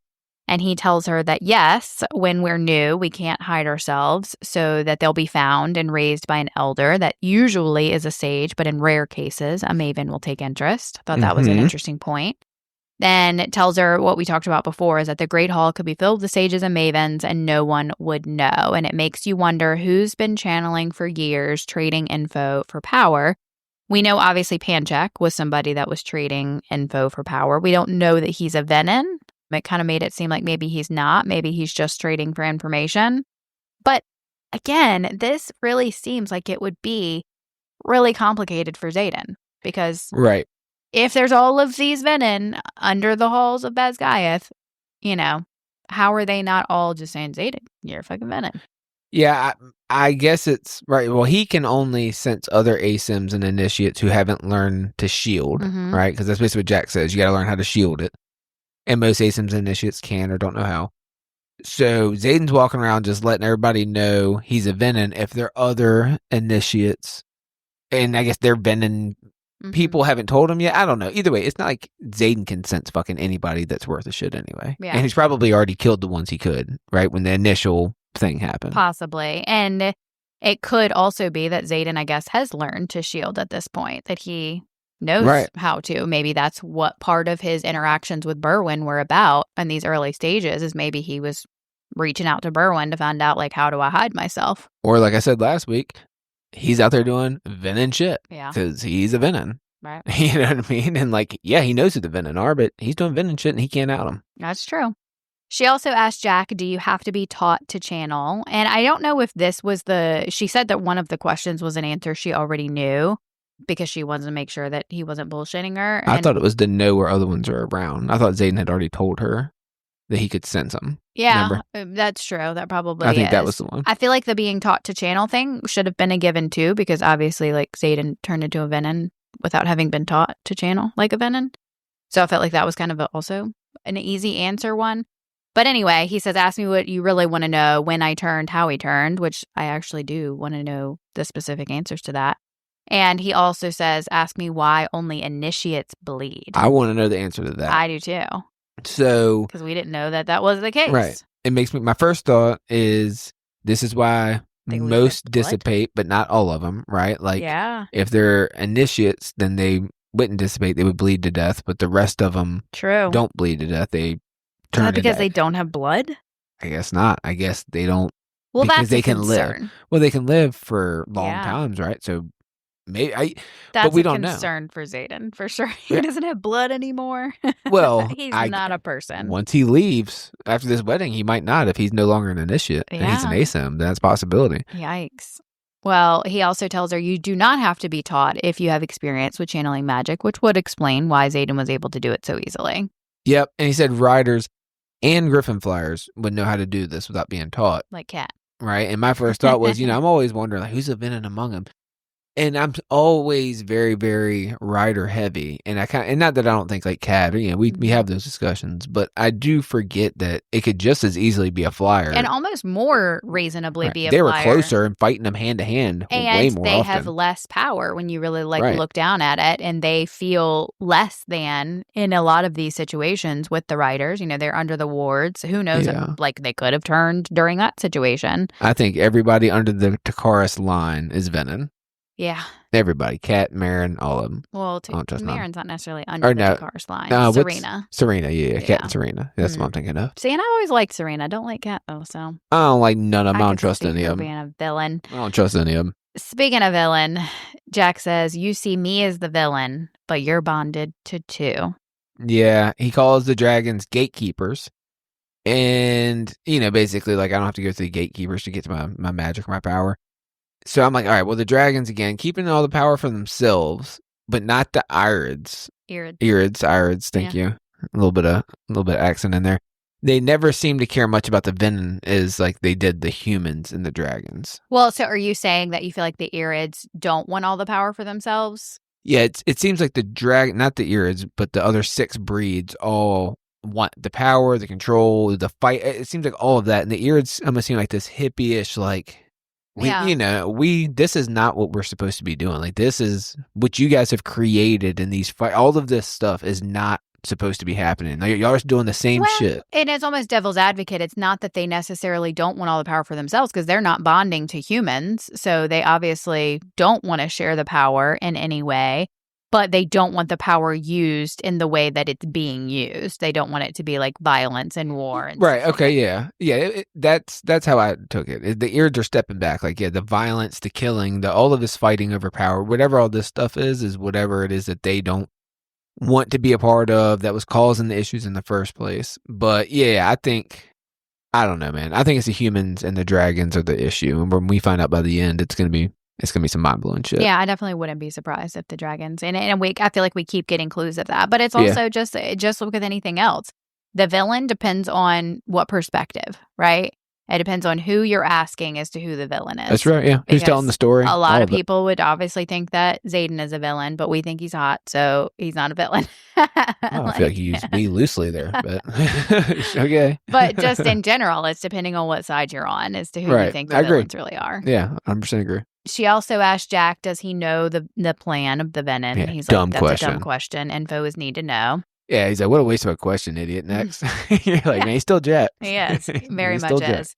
And also asks, how do you cure yourself? And he says, we would never want to cure ourselves. We're free. We might trade some of our autonomy in exchange for access to power, but we aren't burdened by weakness or emotional attachment. Yeah. Like I say, we don't wish to be cured. We're free. We don't need to be cured. Which, again, is the little tiny thread of hope that we have at the end of Onyx Storm is that Xaden specifically says the thread he holds on to is his love for Violet, because that is going to be how he's going to hold on to his humanity, and we all hope make his way back. He's going to be the baddest of all the fucking venom. And I do believe that. Is she gonna bang Garrick or Bodhi or Riddick? No, I don't think Sawyer so. Or somebody. I really don't. I really don't. I don't see it happening, and it could. I just don't. I don't see it happening. But he's gonna be the big bad. Jack's still a dick. He makes some shitty comments about her being in here tortured, that he can still like smell her blood or whatever. He's a dick. And Imogen wipes his memory. And I was paying particular attention in this moment because it doesn't specify if she touches him, it just says that she steps in his space. Because we still don't know exactly the specifics for Imogen Signet. Does she have to touch the person? The one other time, like we physically saw her, she did touch the scribe that was waiting outside of the archives. She touched his head and says, like, just in case, wipes his memory. But we don't know if she has to do that every time or not. Well, I know that Jack already knows that she wipes memories. Yeah. Because Violet doesn't say that's what she's going to do. Imogen stepped in his space, and it basically said his face, like his smirk, like sunk, like, oh, fuck. Yeah. Like he knew what was coming. So if she was always erasing his memories, and only because of, and during this, like the torture scenario that's been going on for weeks or months or whatever, he would never know she erased memories. He would know that she's a memory eraser because he knew that prior to this happening. Right. Because she's venom. So he doesn't even reach for her. Why not? That'd be enough power for him not only to break the shackles, but to escape. Like when she fed him the little orb, when Violet fed him the little orb thing, his cheeks plumped up and turned red. Like his body, so his shirt filled out more. Like his body physically went through a change where he gained weight and mass. Yeah. If he drained Imogen and both of her signets and her power, he would be strong enough to break the shackles and get out. So to me, it makes me think Imogen's definitely a villain. See, and I mean, I hear you with that. I took it as he was either like, I don't know how it was described as far as him being in shackles or whatever. He was chained feet and hands to the wall. So I feel like he can't reach for her, but so much. So I'm wondering if that's the case, is like he can't physically reach her. Her stepping into his space doesn't mean that she's stepping in close enough for him to touch her. But again, does she have to touch him in order to use her signet? Because that's the whole thing there. If she doesn't, then she's stepping close enough to him where he still can't get to her. If she does have to touch him, how does that work? I want to know why he knows she's a memory reader if she's always wiping his memories. He knows she's a memory reader because he already knew that because she's a venom. Of the way he reacted? Yep. I don't know. That's my theory that I'm landing on. Yeah. Maybe. Well, Violet mentions they'll be back in a week. And like I said, I feel like it's odd that we're getting these weekly meetings. And I know there's a mention later where she says that while she's gone off to the Isles, that Imogen was keeping Jack alive for her. And we don't see any more of those conversations. Yeah. And I want them. Well, that's it for chapter 12. Yep. Would you mind reading chapter 13 summary? Sure. Thanks. I would love to. And you asked so nicely. Yeah. Thank you. So the squad takes a trip to the archives to get more text from Jesinia. They learn that Jesinia has faced punishment from Markham for leaving for Erasia. She does have more text for them, but she also has a fair amount of sass for Sawyer and Riddick.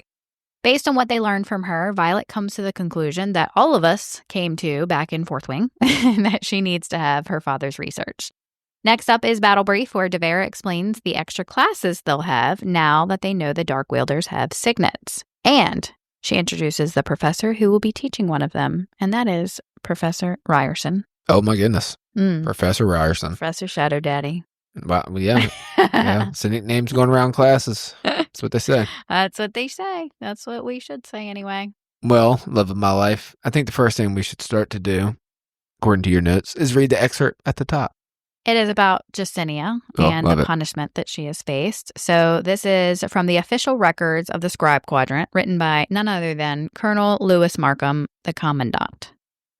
Yes, which was he the Commandant of the Scribe Quadrant before? I feel like he was. Yeah. Like, I knew that he was like, you know, the highest scribe, but for whatever reason, I don't think I was understanding how they were using Commandant, but it makes sense when you think about like the Marine Corps has a Commandant. Yeah. Does like the Army and the Navy and the Air Force also have one?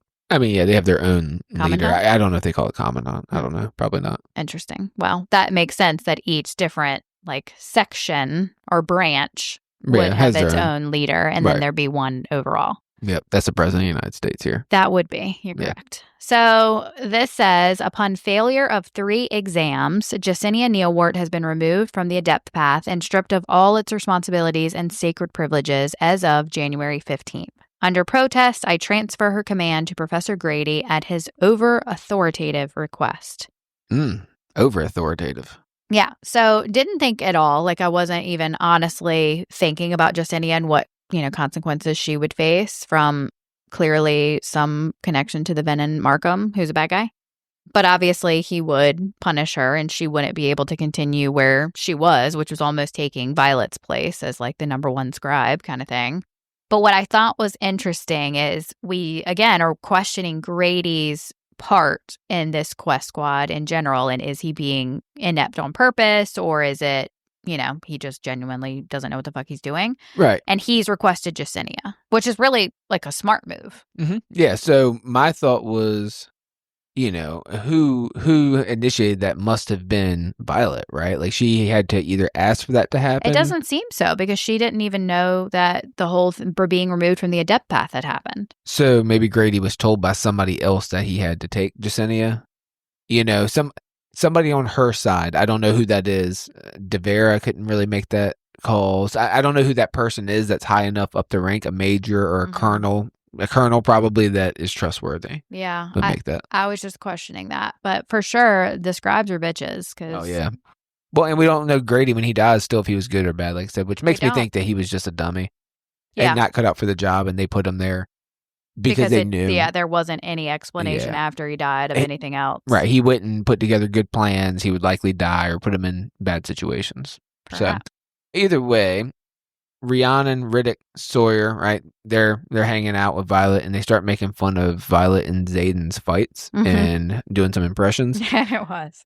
And it was true, and I felt like when I read it, I was like, this is Rebecca acknowledging like, you know, you talked about before, like acknowledging that she heard the fans, because it's always the same fight, like like the secrets. You don't trust me, and I can't love you unless you trust me, and that's why you fell in love. You know, it was. Yeah, so it was like, it was put here to acknowledge, like, we get it. We won't have any more of those. No more secret talk, which there really wasn't at all, like throughout this. There's even a couple of examples where they did keep secrets, just like with the Garrick thing. He's like, are you mad at me for keeping a secret? And she's like, no, like, I get it. Yeah. And so I feel like she did that. Yeah. Where we're like, yeah, you're going to have some secrets here. Like, it just is what it is. Well, then they start talking about them still, their relationship. And Sawyer implies that he's surprised that Melgren hasn't forced her and Zayden to get married because legacies make for stronger riders, which she mentions it's not something we've discussed, not against it in the future. Yeah. Felt like that was kind of like, you know, we always go back to these type of conversations later on. Yeah, well, match those babies with some badass dragons. You know, you got a signet or 2 powerful signets and a lightning wielder or energy wielder, storm wielder, you know, whatever it is that Violet ends up being, and a shadow wielder. Yeah. That are on 2 badass bonded dragons. And then they have a baby. Yeah, you would think that baby's going to be a bad motherfucker. You would think so. That's what you would think. That's a spinoff series. So we'll all have to read. Rhiannon even says, well, you know, if the general even waits that long, talking about making them get married, and she says, you know, Ryerson's already graduated. I'm like, well, Melgren makes that decision? You know what I mean? Like, what do you mean?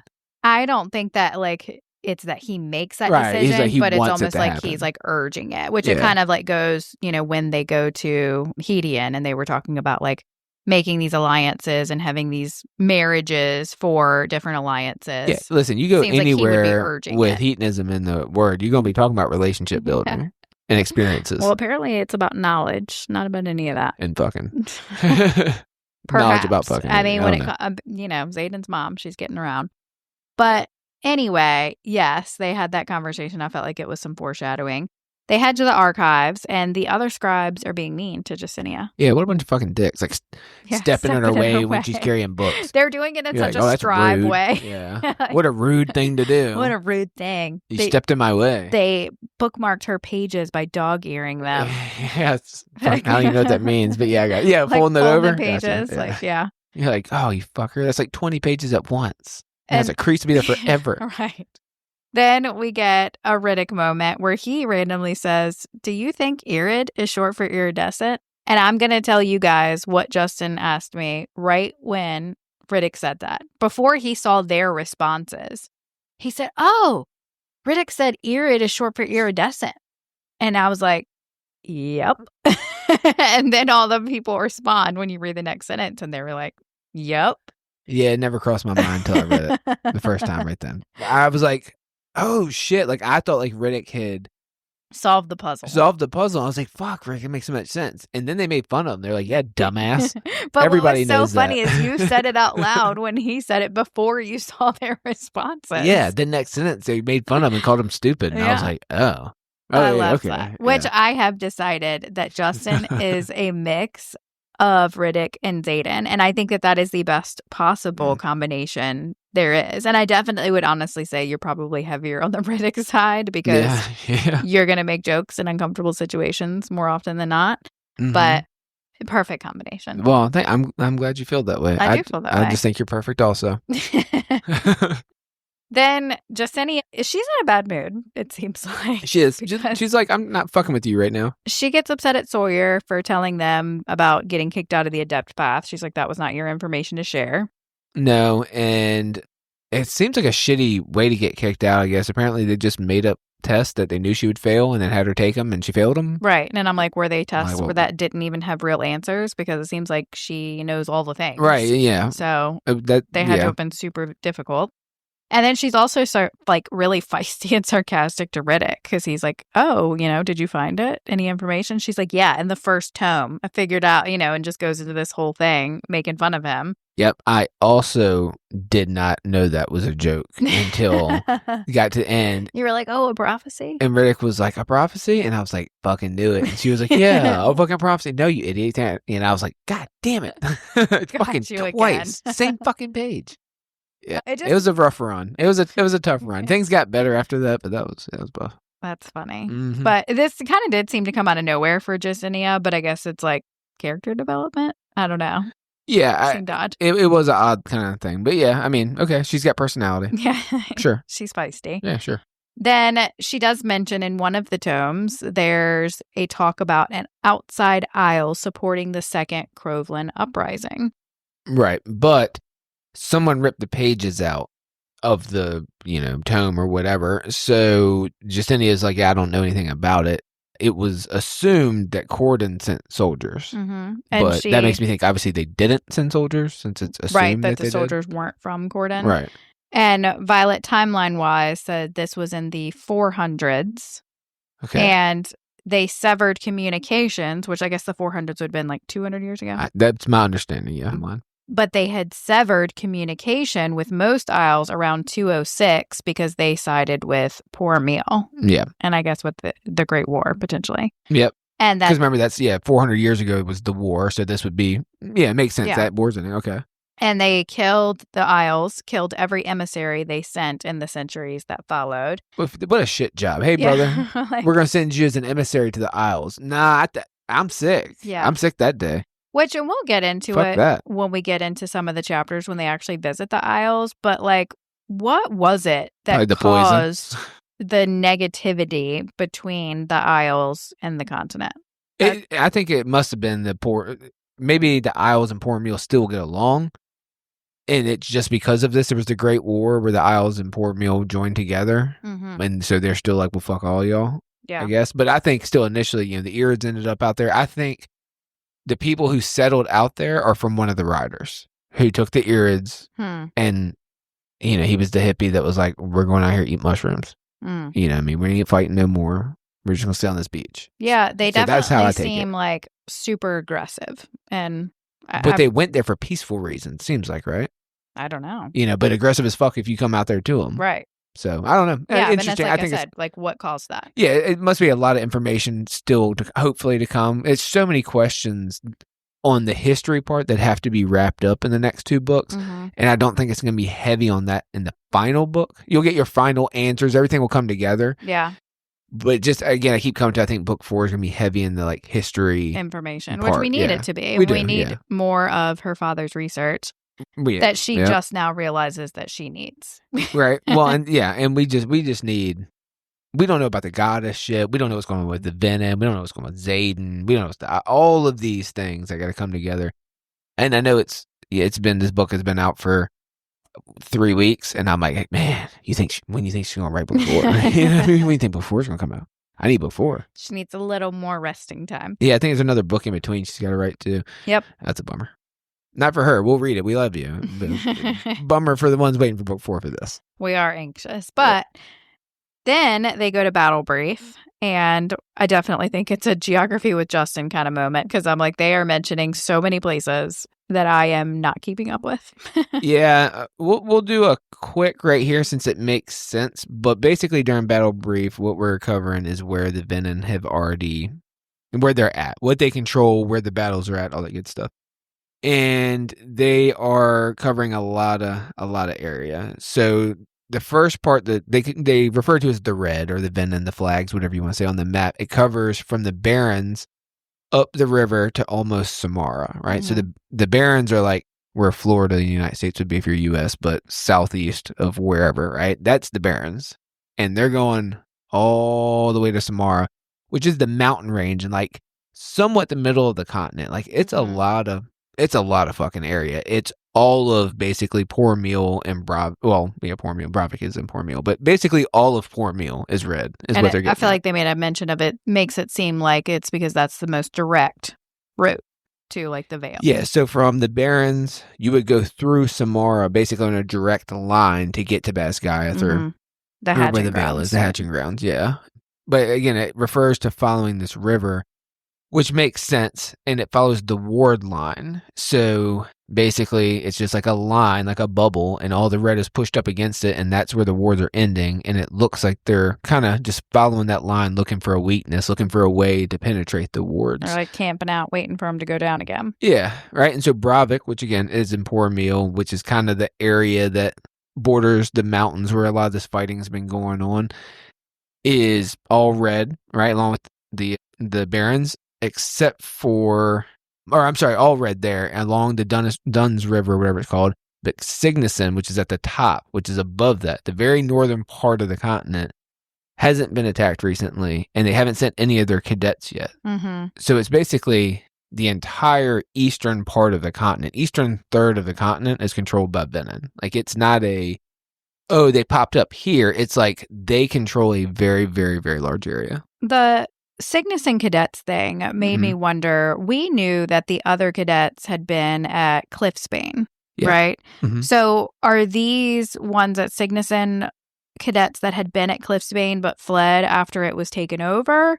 Or did they have like 2 different academies? I'm thinking it's a different academy.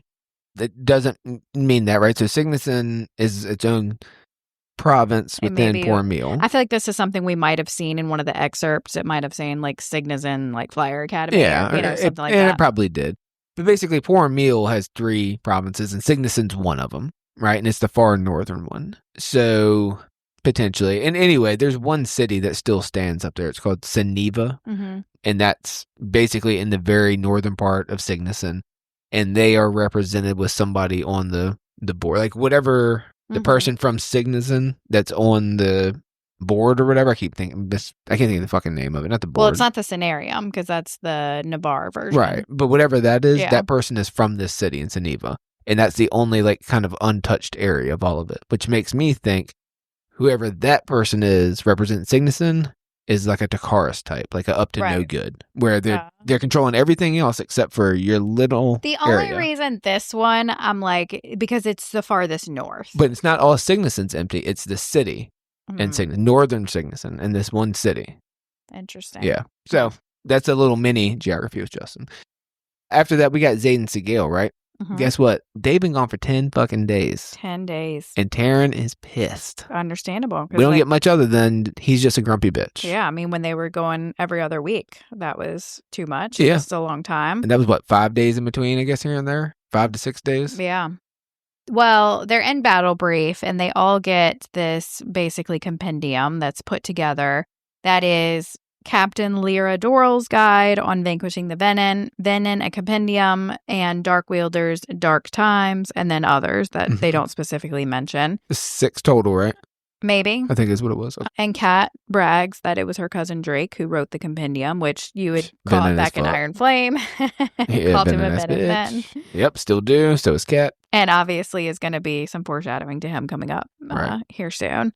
They also tell them they're going to be rotating in 2-week cycles to Erasia for runes classes because the runes master did not want to come to Besgaia. Yeah, he was like, kiss my fucking ass. You can come see me if you want to learn about runes. Which it's like, Trissa, I think, whatever it is. We learned who it was earlier. Respect. I'd be the same way. We really need you to teach these kids about runes. Well, I really need you to bring them to me then. Because guess what? I don't teach and drive. Yeah. Okay? You're going to want to bring them to me for this class. I thought that was kind of surprising. They're like, we're going to send all these cadets like these really long distances. Yeah. And the fact that like they would want them coming into Erasia when I feel like tensions are still high. But anyway, Devera confirms that 3 different sources that high-level Venin, Sage, and Maven specifically wield signets. And we know, obviously, Violet was one of the sources of this one, but I wonder who the other ones were. Yeah, so in this information, this surfaced during the printing and therefore is not included, right? So they were printing these manuals or whatever. Yeah, before they found this out. Before they found out. Then they found out and they're like, oh shit, so they withdrew it. So the scribes knew the information. Well, they didn't withdraw it. They said they didn't have time to put it in because they were already in the process of printing. All right, I understand. Like the writing, all the collecting, all of that was done. So they couldn't add that in. Gotcha. Okay, misunderstood it. Okay. Yeah, which, again, I want to know who the other sources were. Said it took them 10 days to basically find these other sources to confirm it. But then everybody in the room just looks real defeated, which is fair. Because, again, when we're talking about the lesser magics that these Venin have, the fact that they can only be killed by 2 things that we know of, these daggers and Violet's lightning. And now you're going to tell me, like, they can move fast, they can counter every move I'm going to make, they can lift me up in the air, all of this stuff. And also now they can wield signets. Yeah, basically she's like, hey guys, we're fucked. So the only advantage we thought we had is now gone. Yeah, we have no advantage. No advantage. No air superiority. Yeah, we're going to lose. We're not stronger. We're not faster. Nope, none of this is. We're much more easily killed. None of this is going to work at all. That would be very defeating. Yeah, I mean, so she tells them, expect to face a Venin with the same abilities as your squad mates, your friends, and then she looks at Violet and says, and yourselves. So Devera knows that they have counter signets. Yeah. Was that originally in one of these guides and removed also, or I wonder if that's in the guides? Because it seems like that's new information. That's my question. I want to know what's redacted out of this stuff. Yeah, that's a good point. Yeah, it very well could have been, but I have no idea. Yeah, right. So then she introduces Professor Shadow Daddy. Oh, okay. And Violet immediately remembers the codex, and she's like, oh shit, I think our relationship just ended. Yeah, and we'll start it in chapter 14, but Zayden's like, shut up, nerd. Stop reciting fucking codex. Like, who's this shit? It's a codex. Shut up. He responds, but obviously that's not how it works out. All right, Jack, time for chapter 14 summary. All right. After the big revelation of their new professor, Violet heads off in search of Dane because she hasn't been able to see him to ask for help in retrieving her father's research. While Dane would be happy to help, he doesn't think he can do much considering the state of him and his dad's relationship. Professor Ryerson pops up and insists to Violet that nothing will change between them because he is going to ask for an exemption for their relationship. Cue General Ados to put a big damper on things. Violet gets to meet with the elite Quest Squad team, and she is less than impressed with who has been chosen. Yeah, I think we all are, because, I mean, And we're like, who the fuck is Grady, and why are all these people we don't like or know on this squad, which obviously ends up changing. Yeah. So to start chapter 14, there's an excerpt at the top from Lieutenant Panchek. So, who knows how old this is? 20 years, 15 years? Yeah, assuming Liren Panchek is the Commandant Panchek. If it's the same one. Mm-hmm. It says, though flyers only wield lesser magics, in my vast experience with the Northern Wing, they are formidable opponents in both mind work and hand-to-hand. Take heed, younger riders, do not unseat against them unless forced to do so.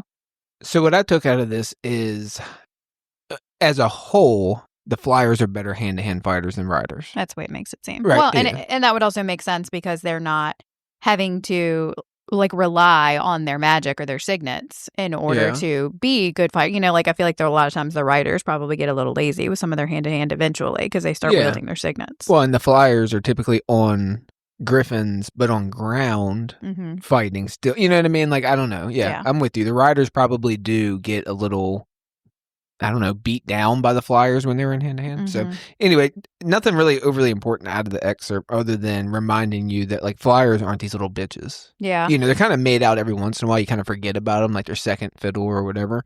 Yeah, it always, when you see these excerpts to me, make me wonder, why was that included in this particular chapter? And this one kind of has me puzzled because I don't feel like there was much about the flyers in this chapter. You would expect. Must be some mind work somewhere we're missing. Oh, maybe. Good point. Mm-hmm. Well, like I mentioned in the summary, Violet finds Dane to ask him about getting her father's research. And he's basically like, you're better off getting it yourself. My dad's not going to give it to me. I don't think he even considers me family anymore. Well, and he's like, yeah, I think my dad and Panchek are a couple rooms down the hall if you want to talk to him. And you're like, are you fucking high? Right. What do you mean? She's like, I don't think he would give it to me. Yeah, you're going to send Violet alone into a room with Eidos and Panchek. Mm-hmm. Yeah, okay, Dane, don't trust you. Right? Again, that should be a fucking red flag. Yeah, and from what we've learned about the dad's research so far, I am curious what Eidos would do with the information. Obviously, it seems to be historical, a lot about the Second Croveland Uprising, a little bit of information about the Irids potentially. But I'm just kind of wondering what Eidos would do with the information he has so far. Is it the alliances with the Isles is juicy information to him? Yeah, so I think it all comes down to what is the secret that Asher, Violet's dad, found out or knows or whatever that, let's be honest, he was killed to cover up. There's just no way that he wasn't murdered. I also don't think we're done seeing his research. And right. I don't know if it's just what Violet has revealed so far is all that she's been able to read and she's not finished reading it, or is it a situation where there's going to be more research somewhere that's hidden even more secretively?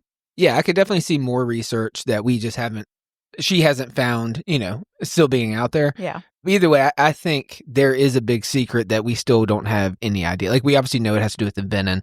My guess is it's something to do with how the Venin were destroyed in the first place, or whatever it was to win that war. See, and I think it also could be about the gods. Oh, I didn't even think about that at all. Yeah, because obviously he was spending so much time on the Isles, and there's definitely something going on with the Isles, and we'll get into more of that when we get to the Isles. I think, we'll start to get into that a little bit next week. Yep. But they're very suspicious. Yeah, and again, we said a couple times, the gods, that's a good point, because we think there's something obviously big coming up with that, so. You know what I also enjoyed? What? Dane having to say Professor Ryerson. It was awesome. Yeah, it's a tough scene. Tough scene, dude. That's yeah. I think I'm just going to take the punishment and I'm just going to be like, nah, I'm calling you Zadie. Yeah. I'll take whatever the Dane's punishment not going to do that, though. He's a rule follower. Yes. He also is saying it kind of facetiously, but yeah, sure. It was also kind of random. Violet obviously is there, and there's this weird interaction where Bodhi randomly says, "You two broke up," and it says his voice rises as he said that. I thought that was interesting. Yeah. So, and it was right after Dane had mentioned the code of conduct. Right. So, and Dane said something. I think they asked if they broke up, and they both said different answers at the same time or whatever. Zayden said no, she said yeah. Yeah. But why the excitement in Bodhi's voice? And is that what it was, or is it concern, fear? Voice rising is a very vague term, and it could obviously mean a bunch of different things. But there's a lot of speculation out there that for whatever reason, Bodhi is in love with Violet. I don't feel like I see any of that personally. And again, like I said, I honestly could see it more with Garrick than Bodhi. But if there's anything that kind of makes me maybe side-eye it a little bit, it would be this comment. So when you picture Violet, do you picture her as unattractive? No, I picture her's pretty. She's pretty, right? And Yeah. she's described as like she's desirable. She dated the prince. Yeah. You know, that good stuff. She's bonded to two dragons. Yeah. One's the most powerful, one's a fucking Irid. She's a lightning desirable wielder. in more ways than one, obviously. I bet all of the men there have a somewhat of a little crush or infatuation or whatever with her. Yeah. Yeah, I could see that. Dane, he does seem to enjoy this a little bit too. He's like, Oh, yeah. I didn't write the code, nor did I accept the job. Yeah, what's the first time Dane can be like, ooh, you fucked up. Yeah, dog. right. You know, Like, it's your fault. You left me an opening. He did. Well, Xaden says that he is hers and she is his, and no law, this is a quote, no law or rule in this world or the next will change that. And, you know, we all have seen that in movies, but yeah, whatever. Like, oh, this world or the next. Till the end of time. To the end of time, you know. Is it just like one of those kind of like, you know, corny things we say in love, or is it more to it again, you know, like conspiracies? It could be. This world or the next. Right. Because where we're going, you know, there are no rules. That's right. That's right.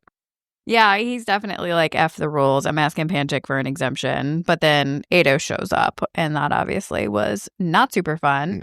I did think Ketchit was interesting. He says he will obey Melgren's orders and give him the professor position, which that was like definitely a big question of mine is how did Xaden get this position? Like he clearly got it intentionally. He wrote her that letter saying, you know, I have an idea, I have a solution for this. Right, yeah. So he's here on purpose. Like, did he go to Melgren personally and ask for this? And what reasoning did he give for it? So I have two thoughts. One is Panchik asked Melgren for him and was like, I need... Because he's working with the Venom? Yep. And I need him specifically. So that's my first thought. My other thought is Xaden went to Melgren specifically and was like, I need to be there for this reason. You know what I mean? And again, it's like, well, yeah, obviously one of those two, but like... So you think he told Melgren he's a Venom? That's what I'm curious of. That's more my question. Did Xaden go to him and get the job, or was Panchik requested, was like, I need Xaden? Yeah. Well, I don't know. Because it could dictate two different things. Yeah. Who's the Venom? Or it could be some like totally different person that we don't even know. Right. Because we know Panchik is like a Venom with. supporter or whatever. You know what I mean? So obviously there's a reason that Xaden's there. Yeah. Well, Ados is like, eat a dick. Yeah. And it says he's not going to give him the exemption. And that he will kick him out of the quadrant if he breaks the rule. Yeah. Okay. Got him. Sure. Got him. So Dane offers to walk Violet back to class again. He's like, I got my in now. Bitch. And Violet makes a mental comment that Dane looks at his father like the man has abandoned his dragon to die on the battlefield. Which that's like, it's, you know, like the ultimate sin. Like, oh gosh, you abandoned your dragon to die. Like, and I feel like there becomes, and we're going to get into this when it comes to the first love thing with opening the dad's journals, is that the relationship with the dragons keeps being brought up as being more important than any human relationship. True, yeah. And I feel like that was an interesting point she made. Yeah, well, and I struggled with Dane's comment in this conversation. I guess, or whatever, right after she looks at him and says that. Dane tells Violet, like, you know, you could have told my dad it was me. You know, they killed Varys or stabbed him, or whatever, because I think... He makes a comment about killing Varys. Yeah, he makes a comment about killing Varys, right? And Violet's like, oh, you know, I wouldn't do that or whatever. But it's like, man, okay, is Dane bad? Because he's volunteering it. Like, you can tell him that I killed him. Right. Because it's also like, well, yeah, Dane's fucking bad, and his dad is too, and his dad already knows. You know, his dad knows what's up. Yeah, I don't know. It's very weird because he's obviously doing a good job of like portraying, you know, hurt, you know, whatever, betrayed son. I don't trust it. It's bullshit. Fuck you, Dane. You know, you're not getting me. He says his father is beyond help, but he tells her, I'm going to help you get the research when his father is in Khaldir next weekend. So also the question about this, why is the Basgiath War College general, the commanding general of a college, going to Khaldir? Like, what do you do? Well, there was at one point, is that where the king is? Because that's where the mom was while Violet was being interrogated and tortured. Okay, makes more sense. Thanks for answering the question. For whatever reason, seems like they make regular trips there. I don't know if it's like to meet with the king. Okay, I accept that. So then, we get this meeting with this supposed quest squad, and they include Captain Anna Windshire, who we later learn is Halden's personal guard. I think she says that she's there as like the infantry liaison. Captain Henson, who is an air wielder. Lieutenant Pugh, who has Farsight, Lieutenant Foley, who is an agrarian, and Aura Beinhaven, who has apparently been chosen because she's a peer of Violet's. Yes, it's very odd. Nobody on here that we like or trust really is the case. And I will say, as far as the Aura Beinhaven thing, that for like as far as we're concerned, it does seem to come out of nowhere. But if they're like, okay, we do want to choose one of Violet's peers, like the senior wing leader of, the writer's quadrant probably is a logical choice, because they're saying, okay, well, she should be the most capable given her position. I mean, if we are going to have to take a student, a cadet out, like we need to take somebody who should, in theory, have their shit together, but she clearly does not. Well, Grady says that he picked everybody on the squad because he trusts them, which I trust none of them. But Aura, however you say your name, like clearly hates Violet. Yeah. There was like this almost murderous fight before the professors got there between them two. I don't know. It paints everybody in the chain of command as untrustworthy. Yeah, and like I said, it's like, was it intentional or is it he's just incompetent? Like, and I think Grady was picked because he's incompetent. Yeah. And I think that he's easily controlled, and that's what anybody I would definitely agree with that. So I think he's easily controlled. He's going to go where they tell him to go. He's going to take. He's not going to question much. He's just a good soldier. Yeah, because even with like the signet blocking serum, like he just readily gave that to the cadets, the previous year, and kind of seemed to just go along with whatever leadership wanted him to do. Yep. So I don't think he's not a good guy, but he's not a evil person. He's just a dipshit that will follow all the rules. Yeah. He's the future Dane, right? Right. But Dane was the captain. Well, then Xaden shows up, and it was like the definition of big dick energy. Hell yeah. He comes in energy, and he's like, I'll let it slide that you didn't invite me. It's cool. I'm here now. Violet mentions that she and Xaden haven't been able to see each other because people are constantly like watching them at every turn. Yeah. Which seemed like ridiculous also. Aurora, whatever her name is. She was a part of that too. Like, come on, Violet. I'd hate for you to get in trouble type of shit. Yeah. It reminded me of in Harry Potter when Umbridge had everybody like watching out to try to find Dumbledore's army. Yeah. She had this whole like squad of people that were like keeping an eye out and trying to figure out where they were meeting and stuff. Yeah. They kept running into walls and shit. You're not invited. You can't get in, stupid. So then some lieutenant starts to argue about Xaden coming, and Xaden is like, Tyrion Segale, end of story. And Grady pretty much gives up pretty quickly and is like, okay, if you're going to go, I guess, like, let's just move on.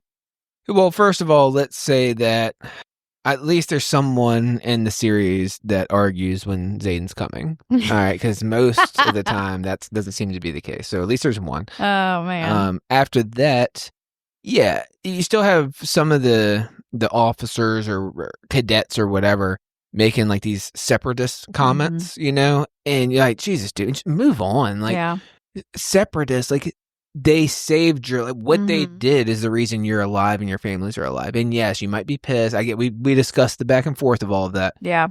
But fucking move on. It's over. Yeah, it seems obviously really fresh to them, and they just really seem to not be able to wrap their brains around the fact that, they were leaving for a good reason, which I'm sure is, a lot of cases. Like, anytime there's division. And they all thought they were making the right decision. Yeah. Unless you're a Venom or a Venom supporter, regardless of if you left or you stayed, you did it because you thought you were doing the right thing for the people around you and yourself. Yeah.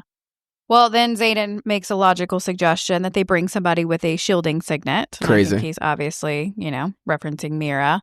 And Grady says he's asked for a particular one from the Southern Wing, which do you think that he already meant Mira when he said that? Well, the only reason that I think so was because when Xaden suggested Mirror, he was like, well, she's in the Southern. Yeah, that's where she is, obviously. Like, he made it seem like, without saying her name, that's who I'm trying to get. He says, ask him, because Mira is in Erasia. And Grady says, that falls under the Southern Wing.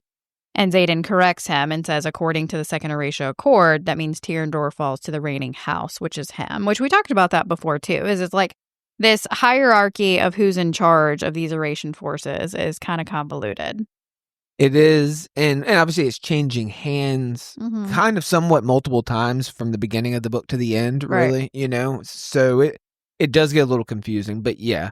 Right now it seems like any forces that are in Tyrandor are regardless of where they're from, if they're in Tyrandor stationed, they, under this new accord, report to Xaden or fall under Xaden's command. And ultimately. I feel like this is going to come back up later, obviously, maybe in book 4, because obviously Violet's now in charge of Tyrion forces, I guess. And so I feel like it's going to be a situation where there's going to be a separation at some point again. Yeah, and this is a prime example of how no progress is truly being made. Like, they're making progress towards finding, the Irids and more information about the Venom and things like that, but they're not making any progress really back and forth between Tyrandor and Portmeal. Yeah, like they're still not allowing Perumish citizens in. Right. So this squad that's made up before Xaden starts making suggestions has no Oration riders and no flyers. Mm-hmm. So no one that was a part of the separatist group or whatever, right? So that's red flag number 1. Violet is completely alone and everybody else on the squad stayed. Yeah. Which I do have a little bit of mixed feelings about the flyer portion of it, because while it seems extremely logical that they would need flyers, they're going into Perumish territories and all of that stuff. It definitely seems like it would make a lot of sense for them to have someone familiar with that. But I also don't trust all the flyers explicitly. I don't either, and I got a little something about that later, I think. And we, not like we haven't discussed it. So, and I'm not, so I'm just making that because that was a pointed out note in the book that, I don't know if it was Xaden or Violet, but one of them noted. I do think no Oration riders, like, okay, well, it's clear whoever's in charge of putting this together is how they feel. Xaden also points out that everybody in this squad has just like basic ass signets. And he was like, it's basically like Grady pulled list of all the most common signets and just randomly pulled names because nobody in here stands out. There's no badasses outside of Violet. Right. So, like we discussed earlier, he's either just really bad at the job or he was given a suicide mission and he just doesn't realize it yet. Yep, that's true. So there was something that Violet noticed in this conversation when Grady and Xaden are kind of going back and forth. And I don't know if it's a bunch of nothing or not, but again, every little thing, I'm like, ooh, this could be something. So this is Violet's quote. The hair rises on the back of my neck. There's a flash of something, ... cold in his eyes, but it's gone with a single blink. And it's like some more dots and it just says, huh. If it wasn't the huh thing, then I'd be like, okay, no big deal. But this is the second time she's mentioned the hair on the back of her neck, the cold. And I don't know if it's just like she's picking up like, oh, I'm seeing him lose control. And I think that's what it is. It's just a nod to that. Or if there's a nod to like something, like his signet. Like this is more of his signet. You know how his shadows are scared of him? It's more of like it's making everybody's senses kind of come on edge. Like his signet is transforming into where everyone fears him. Well, and I think it's probably a combination of both. I think it is he's losing control and she's starting to see little glimpses of that, like in seemingly innocuous situations. But I also think that because he's getting this boost in his signets from it, I think it's a combination of both. I think that he is going to be like uncontrollably powerful. Yeah, I'm wondering, and I think, and again, it's alluded to over and over and over, and I don't think that a lot of the fan base has accepted the reality. So I'm just going to say it now, around 2 hours into this episode. Violet, he's already told Violet multiple times, you're the only one that can kill me. You're the only one that can take me out. Xaden is losing control more and more in front of you throughout the book. He leaves at the end of the book. His own shadows are afraid of him. It's gonna end with Violet killing Xaden. I don't think this isn't a love story. She's gonna save him. This is a story of tragedy. No, he's going to replace Malik in the underworld. He's gonna take out Malik. He's gonna do Malik, and she's gonna be like, "I'll see you in the underworld when my time comes." He's like, "You can't, goddess of Dune, or whatever she is." It's gonna be some crazy shit. I'm just saying, y'all get ready for it. I think she's gonna figure it out, or they'll both turn Venom and live happily ever after. That'd be my choice. I'd turn Venom for you. Yeah, I would turn Venom for you. Yeah, too. fuck, I don't give a shit.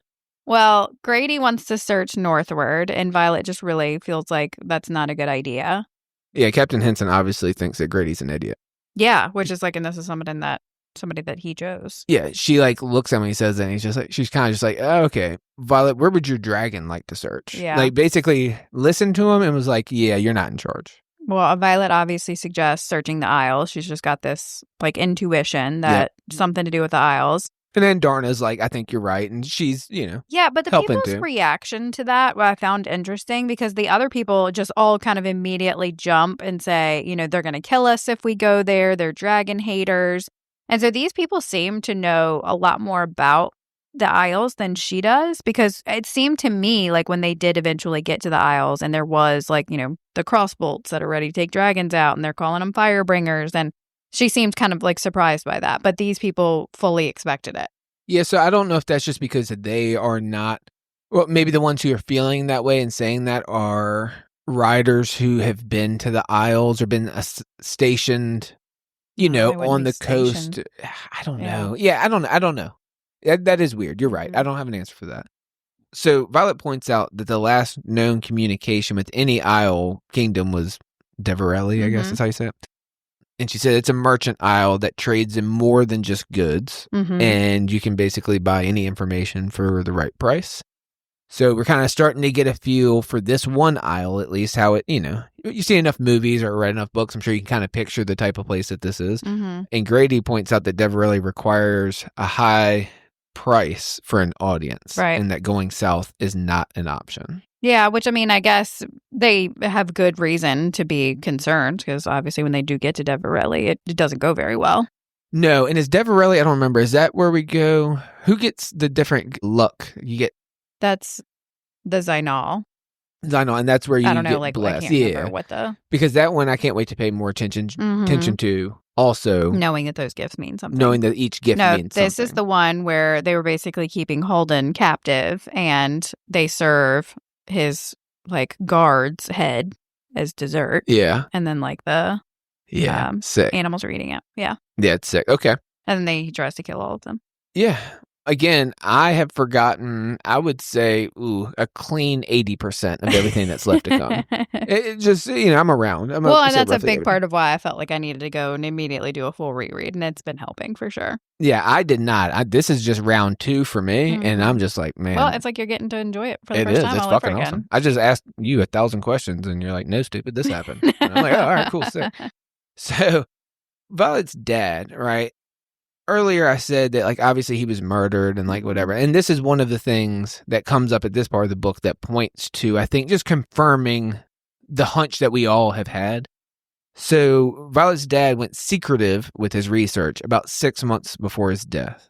And Violet says that if he wanted Eidos or Markham to have had it, he would have left the information in his archives office, but he didn't. He left it, in his mother's office or whatever. Yeah, under lock and key. Under lock and hidden. key. Right. Yeah, we find out, right, you have the 6 vials, you have one chance to put in the code and all that good stuff. So, to me, and is that enough for you? That was enough for me to confirm he was murdered. Are you 100% convinced? You still have a doubt anymore? No, I don't. Okay. I don't feel like I ever did, though. It seemed like from the beginning, it was very secretive. His death seemed very kind of out of nowhere. Right. And I thought so, too. And I thought, obviously, everybody feels that way. But you don't know if you're being pulled in a direction as, a misdirection or on purpose in this series. Well, and especially all the notes that eventually being in his research. If I'm not here, he was already forecasting his own death. If your mother has already met me, then trust no. It was very clear that he thought that they were in danger. Yeah, and he was right.